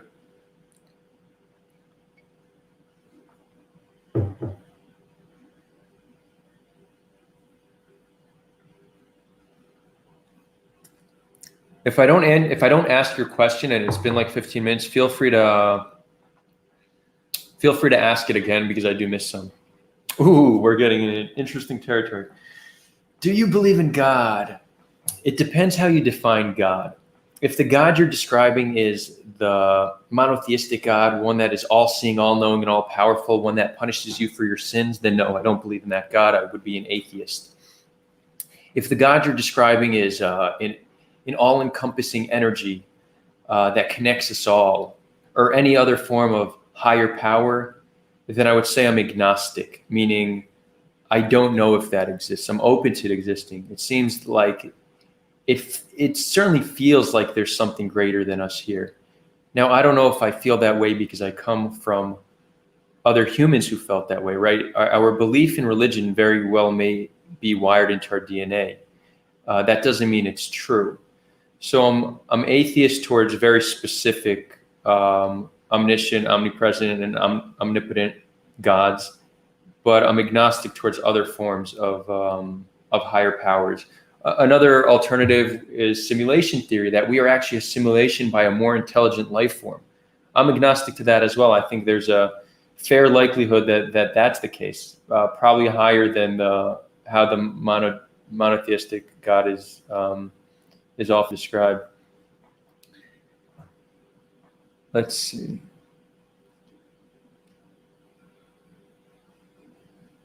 Opinion on Yair Lapid. He's just like a politician. He doesn't really have many beliefs. He'll just say what he needs to say to get where he needs to get. That's my feeling of him. I'd prefer him to Bibi for sure, but he doesn't seem to be a guy with like integrity and values. Just seems to be a politician, in short. Is Israel losing the media war? Yes, without a doubt, yes. We're losing the media war, social media and mainstream media, without a doubt. It's funny because, there's the conspiracy that the Jews control the media. Yo, Jews control the media. Where you at? Like, help us out.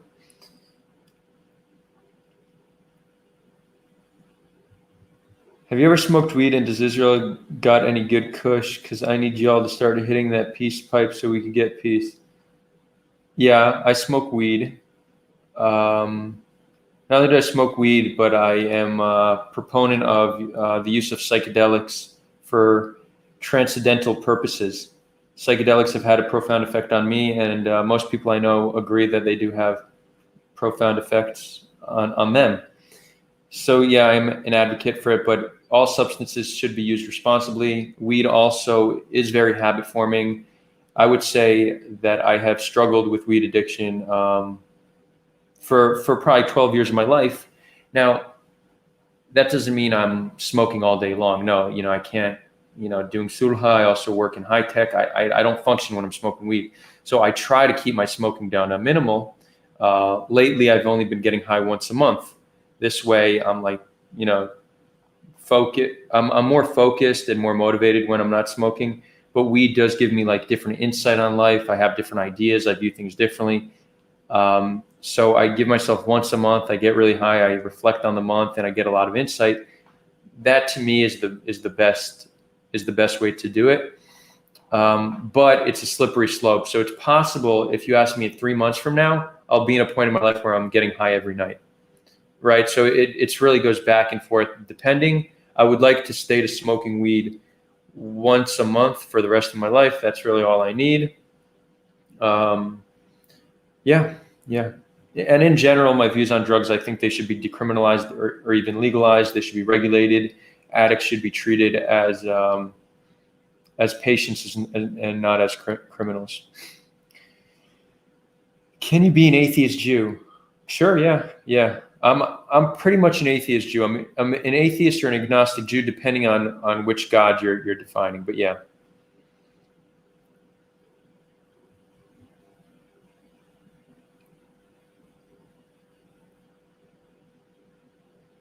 I guess to the other weed smokers in the chat, drop like a leaf emoji or something if you support that. And your sentiment about people here needing to smoke, I agree. I think if more of our politicians smoked or took psychedelics, then we'd all be better off. And I think that if you put our leaders in a room and gave them MDMA, then conflict solved. We'd get through that. I actually have a friend she works at MAPS, the Multidisciplinary Association for Psychedelic Studies. They're one of the largest groups doing clinical studies for psychedelics as therapeutics, and she's done some work with Israelis and Palestinians, helping them work through trauma with using psychedelics. So yeah.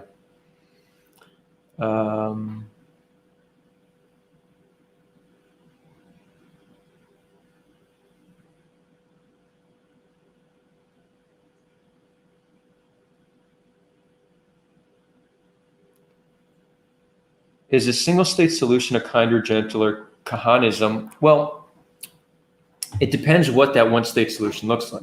So as long as it's not kicking Palestinians out, it's not Kahanism. It's true Kahana wanted one state, but he wanted one state without Palestinians in it.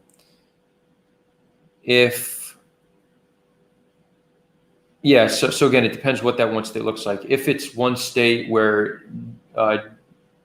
only Jews, for example, have political voting rights, then that's not Kahanism, but that's clearly apartheid at that point.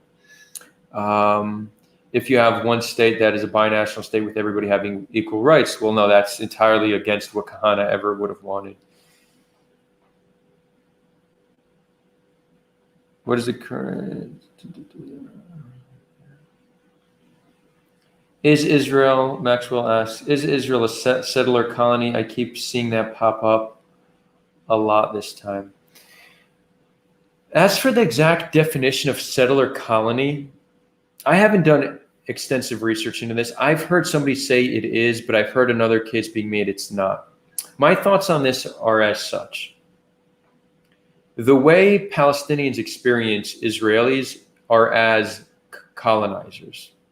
Right, that is their experience with us as a population that arrived one day, decided that this was ours, and over the past 100 years expanded our territory more and more.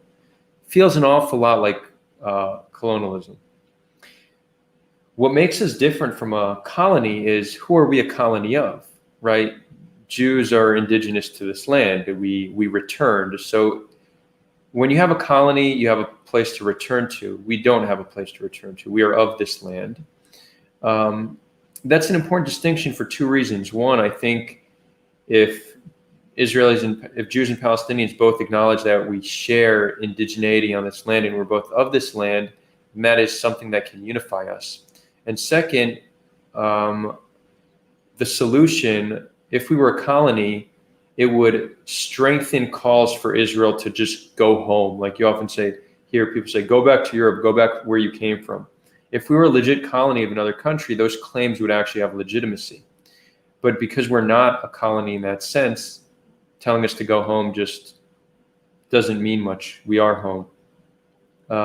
So again, if a Palestinian uses the term settler colonialism or settler colony, I don't get in that semantic battle. They're describing the reality. To them, it feels awfully similar. Does it fit the exact definition of settler colony? I actually don't know. But to me, it's not even so relevant. I try to not get caught up in semantic arguments because they often take us away from having real world arguments about what's actually happening and what can be done about it. Let's see. Mediterranean mapping. I hope that Jews and Palestinians one day reach peace. Do you think the Palestinian views on Israel are valid in their perspective? It depends which Palestinian view, but by and large, yes. I think for Palestinians to dislike Israel or hate Israel, it makes sense. For Palestinian to be anti-Zionist, it makes sense. What I will say is there are certain Palestinian perspectives which I think are not good for the Palestinian cause. I think calls for Israel's destruction, calls for Jews to just leave the land, calls for genocide of Israelis, blatant anti-Semitism. Again, these are views that I'm not going to say are held by the majority of Palestinians. I don't have the data, but they're held by a significant portion of the population. And these are views that are not helpful. These are views that make Israelis feel like their neighbors want to exterminate them. It makes us vote for more reactionary right-wing leaders who use fear and strength as part of their political platform. One of the single best ways to get Israelis to vote for better leaders and be more involved in the peace process and accept Palestinians as their brothers and sisters who are here to stay is for Jews to feel like Palestinians don't want to kick them off the land. So again, Palestinians have every reason to be furious at Israel and view Israel as the enemy, but I would like to see that anger not extend as much to the people, because the people are who we need to be building alliances with. We need a strong coalition of Jews and Palestinians working together in order to truly solve this conflict. And it's hard to build a coalition with somebody if you tell them you want their country, who they love, to cease to exist. So I am critical of much of the approaches, but I am empathetic and certainly understanding to how Palestinians feel about Israel.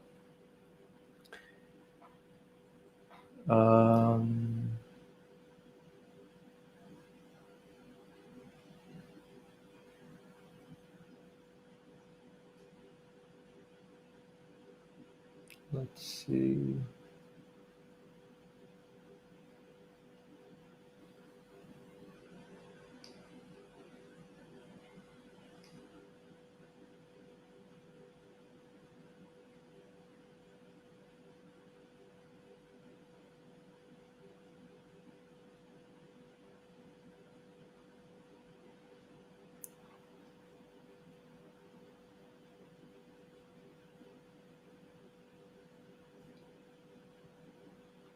Hey, Philip, do you think Israel could not retaliate to Hamas rocket fire, and when not, why? Yeah, I've made this position quite clear on a few live streams. I don't even want to go through the entire thing again, but we're going to release a post from Sulha Instagram and my own social medias proposing an alternative to airstrikes. But I think by and large, airstrikes cause more harm than they cause good. They kill civilians. They strengthen Hamas's popularity in Gaza, in the West Bank, and internationally. They weaken Israel's image. So I think by and large, they're not an effective approach. Sure, they're successful at taking out Hamas infrastructure, Hamas militants, Hamas rockets, but I think long term, it hasn't done anything to weaken them. And I think the case can be made that they're stronger because of how we decide to engage with them. Let's see. You are from, I'm Israeli American. I was born in the United States. My dad's Israeli. My mom's American. I made Aliyah, meaning moved to Israel when I was 18. That was 13 years ago. Most of my family lives here.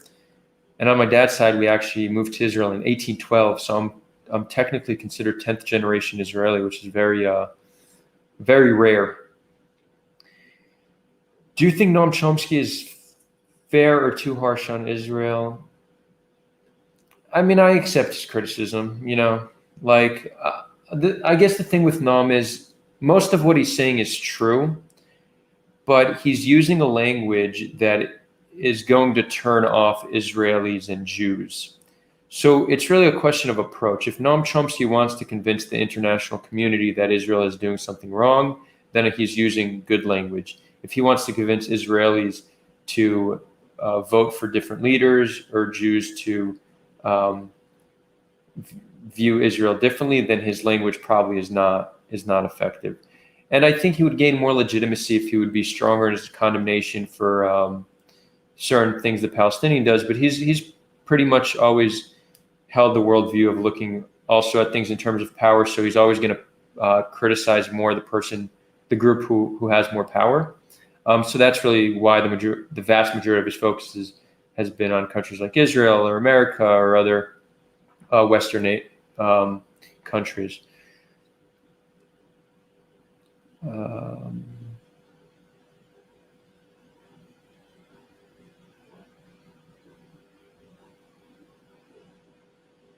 Let's see.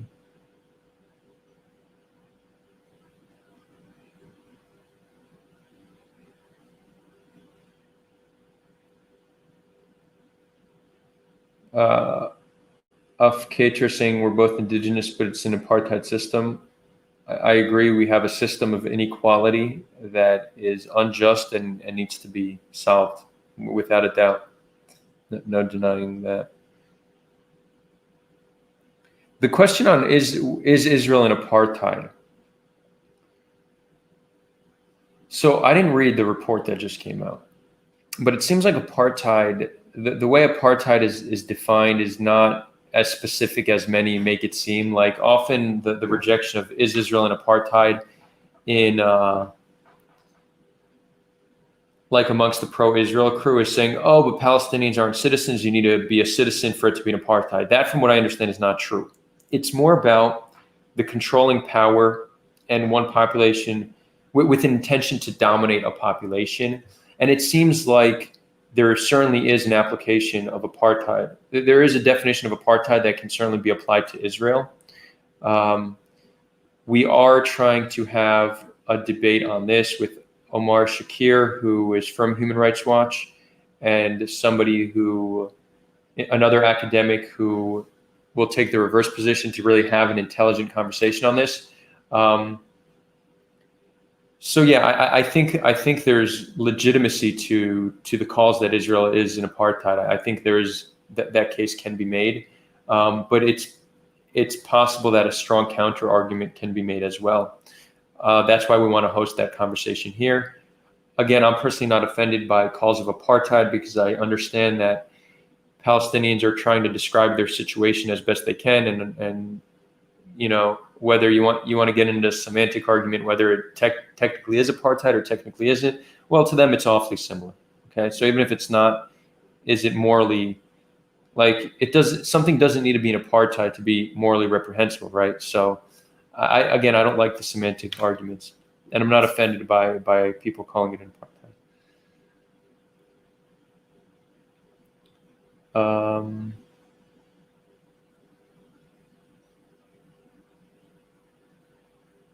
Let's see. There are parallels between.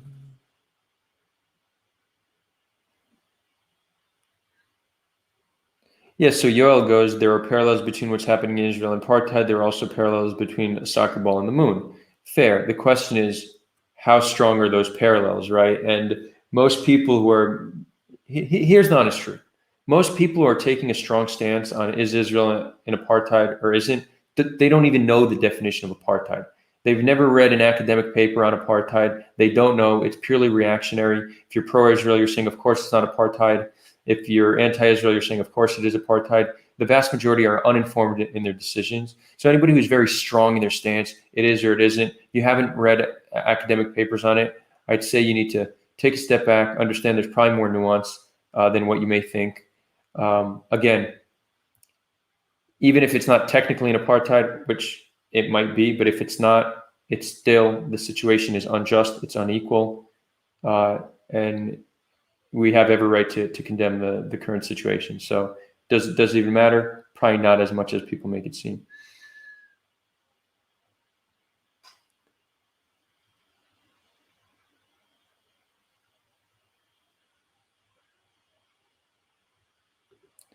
Someone asked, how did you manage to have Chomsky in your previous debate? A friend who actually he saw one of the debates, he reached out to me. He said he wants to speak. We had a nice conversation. He then told me he knows Noam Chomsky because he's also a linguist. I said, cool, can you put us in touch? He connected us via email, and next thing you know, Chomsky was on the channel. Yeah, that was cool. I'd like to bring him back at some point. I need to email him. He's just super busy.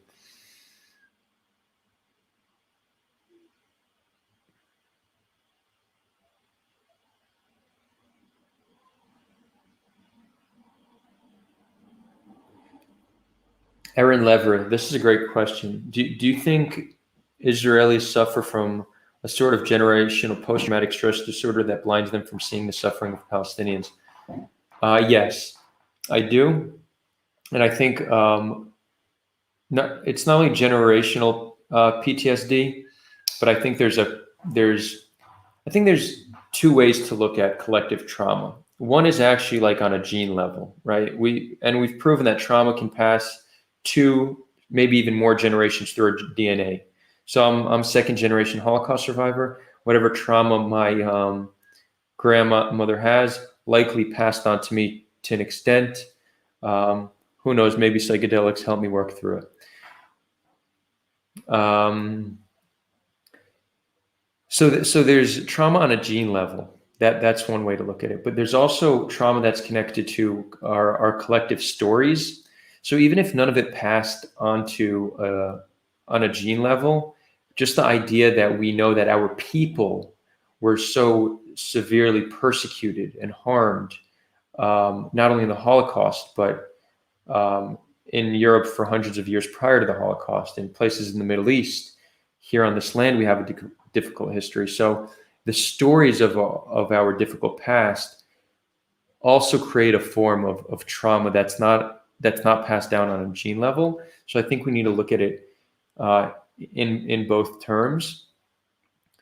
And I do think that PTSD, I recently read, I'll need to find the study, but it was something along the lines of PTSD affects the part of your brain that helps you feel empathetic.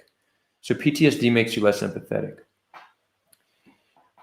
So it seems like by default, if we're traumatized people, and again, our PTSD is not just from the Holocaust, it's also from terror attacks, it's from war. The PTSD is recreated every generation a few times over. This has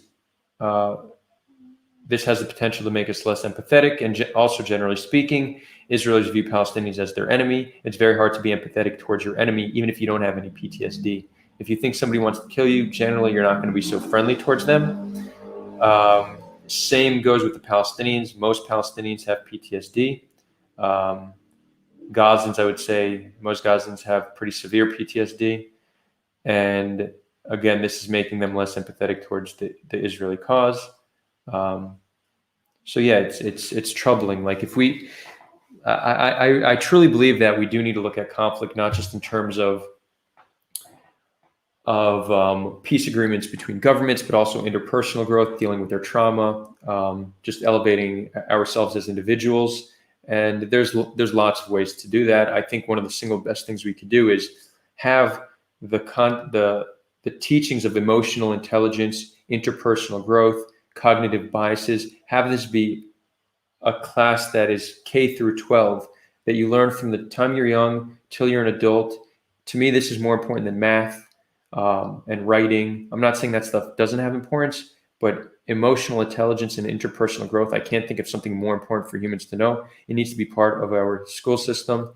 In addition to that, there's mindfulness practices, yoga, meditation, breathing techniques. There's spending time in nature, time in isolation, use of psychedelics. So there's lots of ways that we could achieve this interpersonal growth and heal our trauma. And I think it's something we should dedicate to ourselves. And our channel, Sulha, is not only about having these conversations for the sake of reconciliation, but also spreading ideas of self-transcendence, for sure.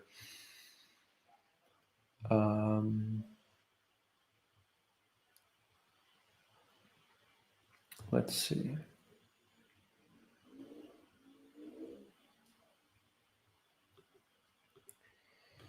let's make this situation now. There is no Israel and there is no Palestine right now. New country. Do you think there will be intifada by Israelis? I'm not sure I understand the question. You're saying if it was just Palestine and Israelis didn't have sovereignty and didn't have rights to Palestinians, would there be an intifada? Yes, in some variation, there would definitely be resistance. Most likely, Jews wouldn't accept that reality. If that's what if you're asking if the role was reversed, would there still be a conflict? I mean, there's so many different aspects. It's very hard. This hypothetical is difficult because roles reversed in the terms of were Jews living on the land and then Palestinians coming, or just if the roles were to reverse today. So it's a challenging hypothetical. I'm going to need way more details to answer that question. But most likely, Jews would resist oppression, as we have in the past, especially on this land. We've had a few rebellions against our occupiers.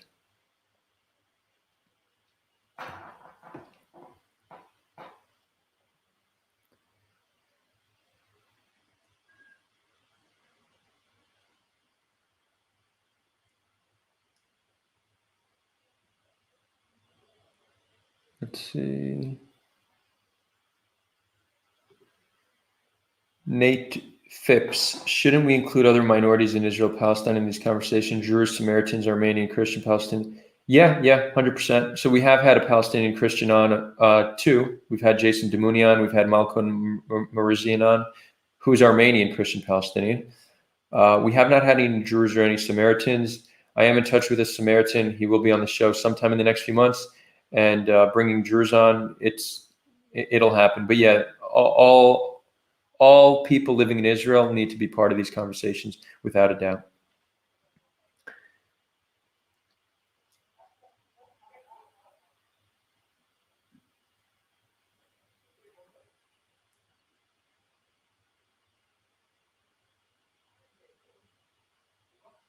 Let's see.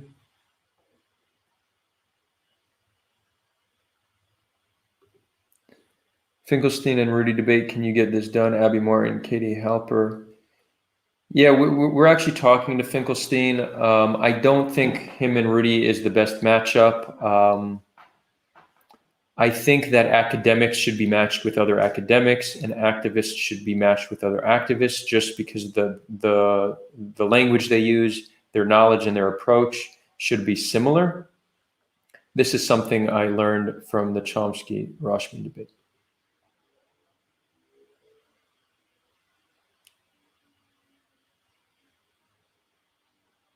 Oh, I'm hearing we got the Bella Hadid slides. Okay.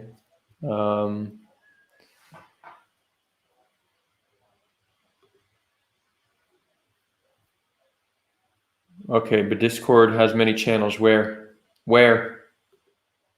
are they? Send them to me. Send them to me in DM, please.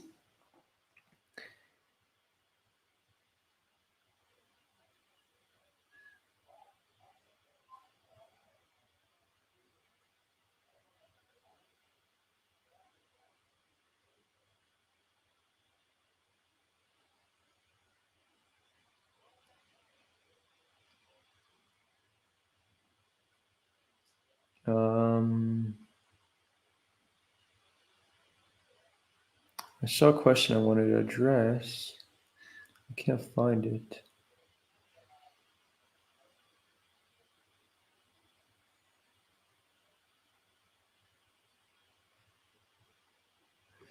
Zaim Ahmed asks, would it help if the families that are being evicted aren't being replaced by settlers? Sure, I think that's where a lot of it is coming from, that the way it played out is that the families living in these houses in Sheikh Jarrah were required to pay rent to a group of settlers who are not shy in their aspirations to clear that neighborhood from Palestinians and make it Jewish. So it's almost like saying you now need to pay to somebody who wants to ethnically cleanse you, and if not, we're going to evict you. So it was seen as a major injustice how that law and court case has played out up until now.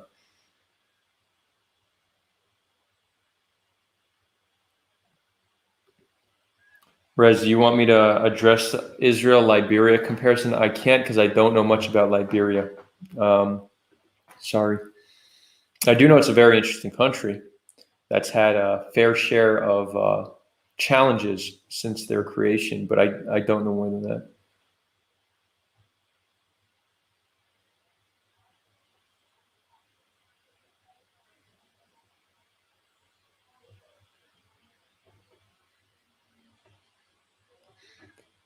Sarosha, you're asking about a Palestinian woman who was once on a debate. Yeah, Warda. So I've been in touch with Warda. She doesn't feel like her English is good enough to do it again in English. She'd rather do it in Hebrew. We are considering doing sessions in Hebrew. So we might have her back on. It might just not be in English. Okay, let's see. Do we get these slides? Okay, we might do another review.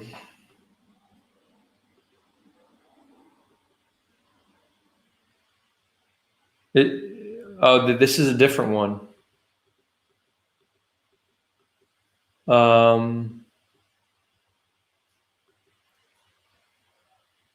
So this isn't the one I was looking for. I don't know if I want to endorse this. I haven't read it yet.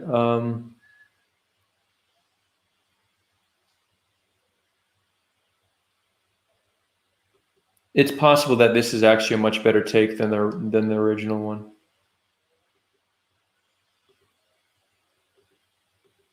I mean, it's probably very one-sided, let's be real, but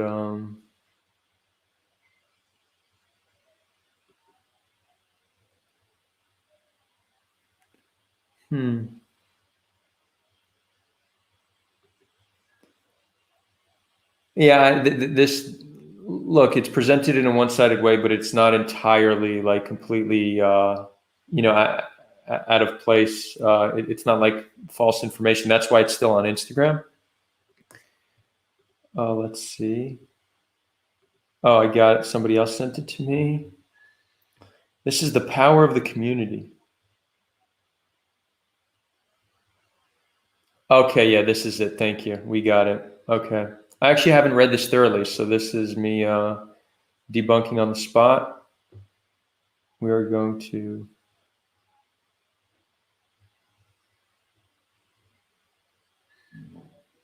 Cool.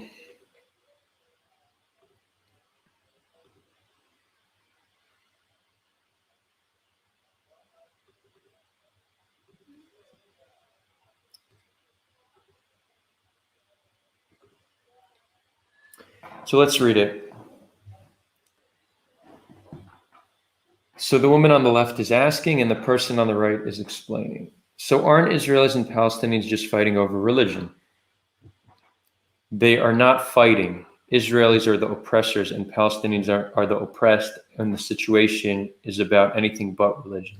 So again, this is very much a very specific way to look at things. It's based on critical theory, very popular in the West. The person who made this is most likely an American. I could tell already by the first slide. It's true that there's a power dynamic, and we shouldn't ignore the power dynamic. But let's say Israel were to tomorrow unilaterally pull all of their soldiers out of the West Bank, pull all the citizens out of the West Bank, end the siege on Gaza, return Jerusalem to the Palestinians. Let's say Israel were to do all that tomorrow. It's not clear at all that the conflict would end. Hamas doesn't say go back to 67 borders. It's not an unpopular opinion in Palestinian society that until Israel ceases to exist, and again, ceases to exist does not necessarily mean Jews are genocided. Maybe some people are calling for the genocide of Jews, but saying from the river to the sea, Palestine will be free. That's not necessarily genocidal, but it is saying Israel doesn't have a right to exist and should be dismantled either peacefully or violently. So to look at it like it's not a conflict and it's simply oppression is not true, because even if we were to do all that, the conflict likely would not be solved, and there would still be airstrikes, and there'd be an attempt to continue to take back. That would be seen as a victory, and the fighting would continue. It doesn't mean I can't agree to a situation where we go back to 67. I could definitely get on board with that, but it would need to be with a peace agreement. To just frame it as oppressor versus oppressed takes all responsibility off Palestinians. It means Hamas is not responsible for anything. The PA is not responsible for anything. It's all Israel, 100%. It's disingenuous, and it's just not accurate.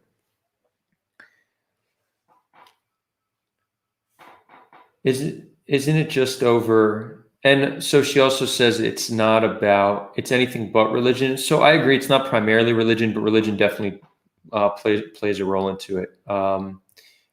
Many Jews justify the need for the entire land from the river to the sea. They make a religious claim. Jerusalem is very important, partially because of religion. It's also important to Palestinians because of religion. Some amount of Palestinian anti-Semitism is justified by writings in the Quran. So there are definitely religious elements involved in this conflict. So it's not anything but religion. It's religion as well as many other factors.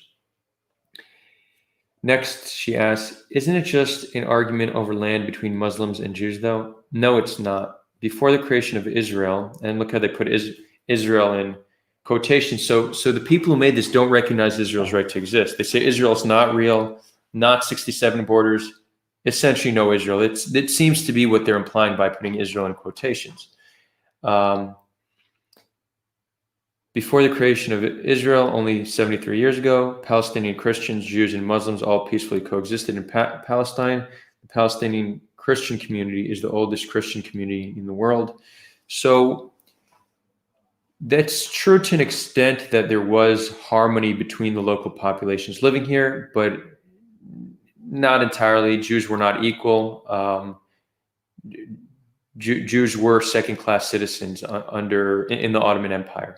So no. And there was an example of a pogrom in Tzfat. I don't remember the year, but Jews were indiscriminately killed on the land by Palestinians prior to Zionism, or this new round of Zionism that successfully created the state of Israel. The Palestinian Christian community is the oldest Christian community in the world.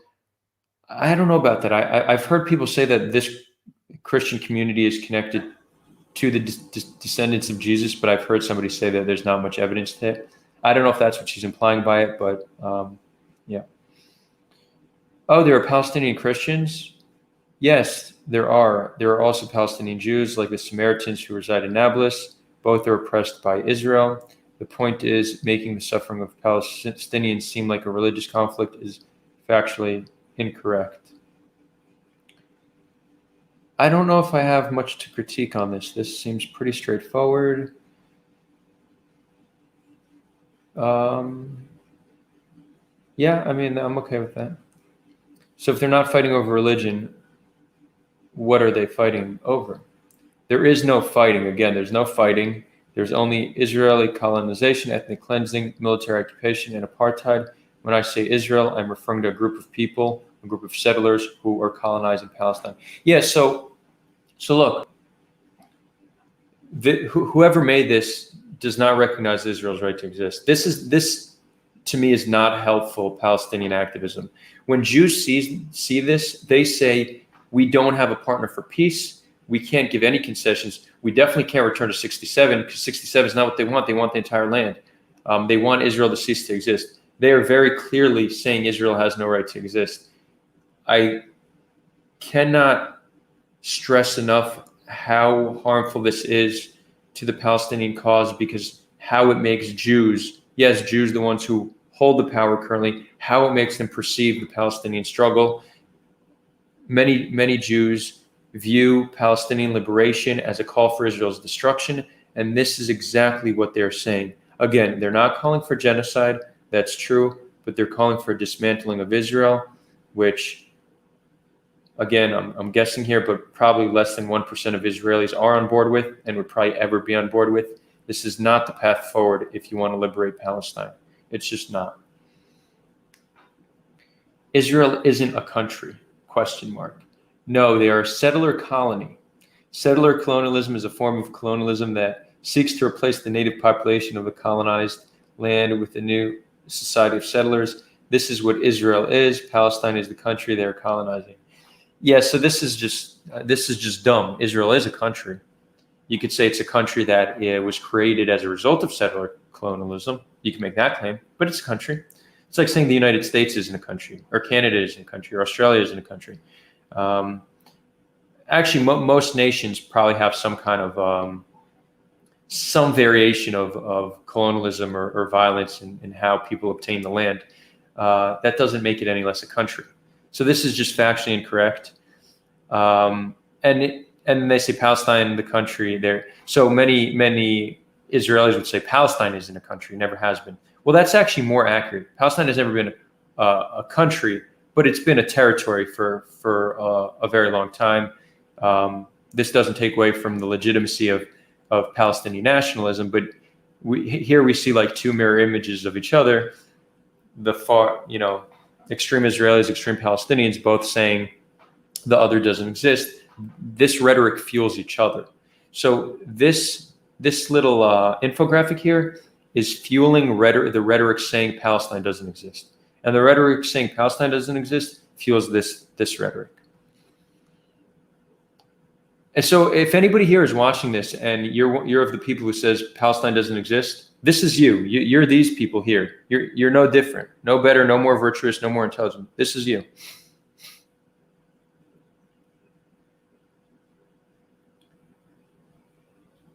And again, now somebody could get defensive and be like, yeah, but Israel is a country and Palestine isn't. But the rejection of another nation isn't only wrong because of its amount of sovereignty. So Palestine exists for many reasons. It exists because it's a nation state that is recognized by 180 countries, over 180 countries around the world, including the United Nations, the same people who gave us our recognition. It exists as the nation of Palestine, which is the nation of the collective Palestinian people. So Palestine exists in very many ways. So don't try to get caught up in a semantic to try to think that saying Palestine doesn't exist is different from this. Sure, the argument is different, but the intention is very similar. How are they able to do that to Palestinians? It's because they have the support of other settler colonies like United States, Australia, Canada. Okay, at least they're consistent calling those countries settler colonies. And former colonial powers like UK, France, Belgium, and others. For them to call out Israel, they would have to start to answer questions about their own existence and reparations and justice for the people they colonized. Interesting take. If they call out Israel, they would need to start taking responsibility. Yeah, that's probably not the reason. That's probably not the reason. Israel's a strategic ally for many of these countries. The U.S. likes to have a good foothold in the Middle East for many reasons. Israel is, helps them have that strong foothold. So it's probably not. This is a classic example. We spoke about this at the beginning of people attributing things, based off their ideological framework. So this is just convenient for them to frame it this way. It's a form of confirmation bias. That's likely not the reason. Why did I think it was a conflict over religion? Israel tends to spread misinformation about its own short settler colonial existence in order to conceal the reality on the ground. It's a lot easier to disassociate yourself from a situation that has wrongly been minimized to a religious conflict happening since the beginning of time. This is almost conspiratorial. This is saying the reason you think it's a religious conflict is because of Israeli propaganda. Again, it's an infographic. They're not going to show sources or much data, but there's probably other explanations to why it's viewed as a religious conflict. And to be honest, I don't even think most people view it as a religious conflict. I think most people see it as a conflict over land. Like So I think even just the framing of this entire thing is disingenuous. It would be interesting to see data on how people perceive the conflict. I don't think the majority would say religious. What are Israel trying to conceal by saying it's a religious conflict? Everything. The fact that they didn't exist before 1948 and they only exist because of Zionist terrorist groups who ethnically cleansed, massacred, and destroyed over 540 Palestinian towns, villages, and hold on, why and ... Okay, I don't know why, but yeah. Again, this doesn't even make sense. Saying it's a religious conflict does not take away from the fact that Israel didn't exist before 1948. Saying it's religious doesn't say there was no ethnic cleansing. Like, this just doesn't make logical sense. Like, somebody might read this. It's almost like the prompt they're using to give this information. They need to ask a question to explain this, right? So they want to explain this, and they're like, what question can we ask? And this is just not a good question to ask. So even the person who made the infographic could have done a better job in asking more relevant questions in order to explain this information. So I'm giving them a C- on creativity. They massacred and destroyed over 540 Palestinian towns and villages? ?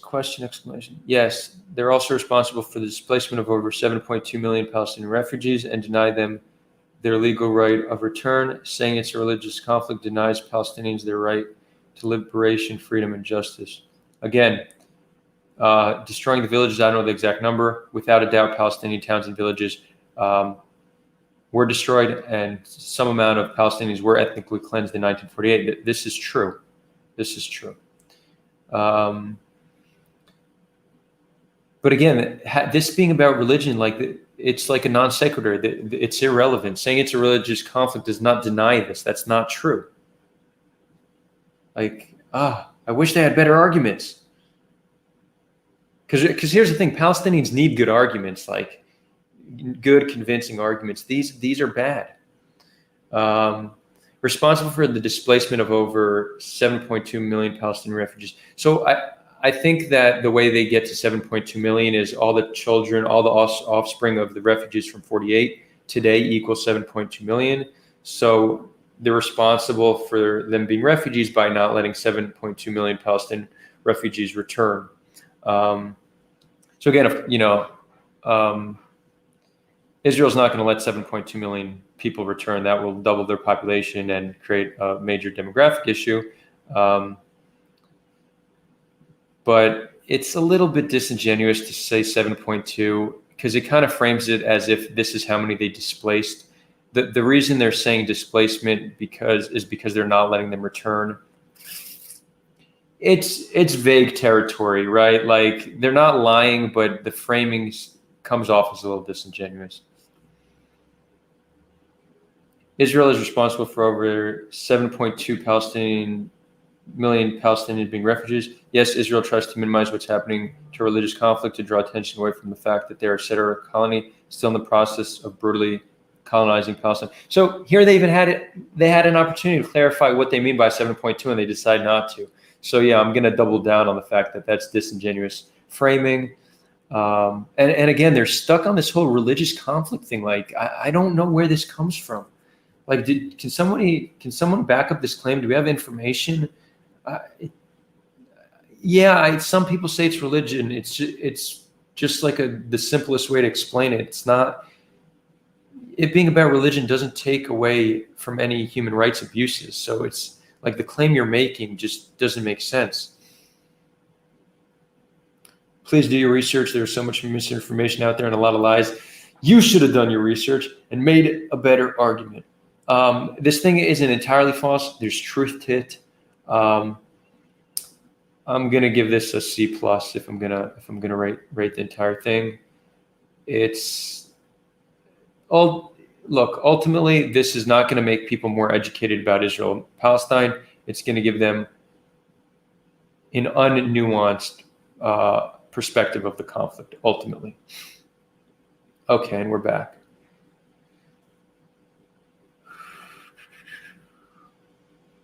Okay. All right, wow, 2 hours and 10 minutes. Okay, start winding down. I will do 3 more questions. And then we're going to sign off. We'll be back tomorrow at 8 p.m. for a conversation with the Gazan. If you're new here, please subscribe. If you want to support the show, we have a Patreon and other ways to donate. You can find that contact information in the description.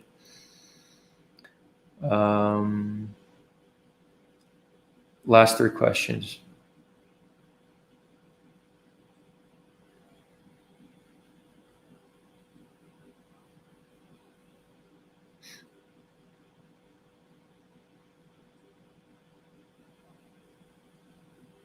So Mosquito goes, Samaritans aren't Jews. They don't define themselves as Jews, and Jews don't define them as Jews. So I wasn't sure about this. I spoke to a Samaritan recently, and he said, ethnically, we're not Jewish, but our religion, I don't want to mess up the quote. I'm going to have him on the show, but he says that he considers himself of the Jewish religion. They do follow the Old Testament. There's like 117 differences between their Old Testament and ours, and like 6 major differences. I think that's what he said. But he didn't outright reject being Jewish. We'll have him on the show. You might be right, but that's what I recall him saying. Chag Sameach to you too, Daniel, and to all the Jews out there.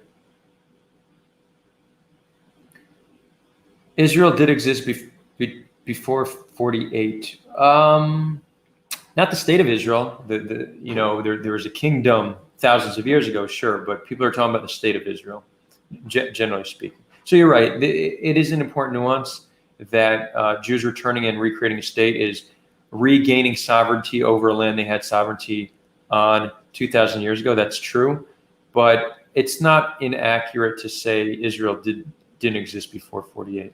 It's just it's missing part of the picture.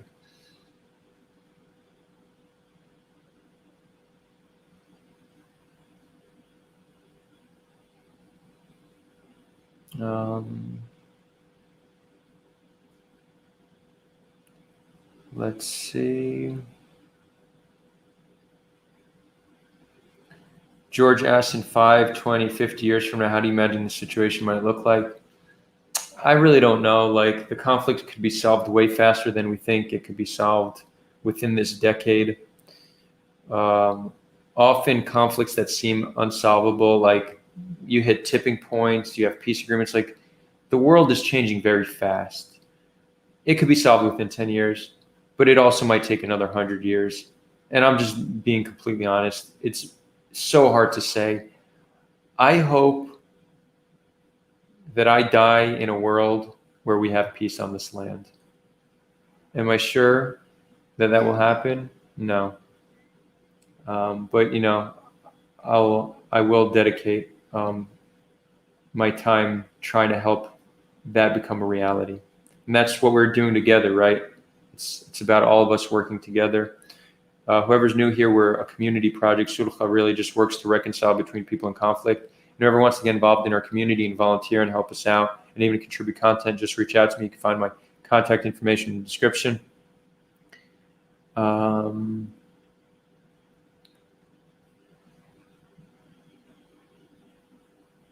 Okay. Cool. We're gonna. Okay, fine. We'll end with this. Zach122 says, Sulha, I think the Havara agreement needs to be explained because some people are using it as excuses to make Zionist and Nazi compares, which are false. So this is the agreement that is often brought up to say that Zionists worked with Nazis, that they wanted Nazis to kill Jews in order to scare Jews and get them to move to Israel. That's what the claim is. In reality, that's not what it was. It's that the situation in Europe, and I don't have all the details, like there's numbers and dates, right? We could pull that up, but just an overview of what it was. It was an agreement between Zionists and Nazis when the situation was getting bad for Jews to allow Jews to leave the land peacefully and safely in order to move to Israel. So the agreement was not wanting Jews to be killed in order to scare them. It was saving Jews from an imminent death that would have happened in Europe. So to frame it as some kind of collusion and Zionists contributing to Nazis killing them is, again, disingenuous. So someone says it allowed 60,000 German Jews to live in Israel. So yeah, it saved 60,000 German Jews.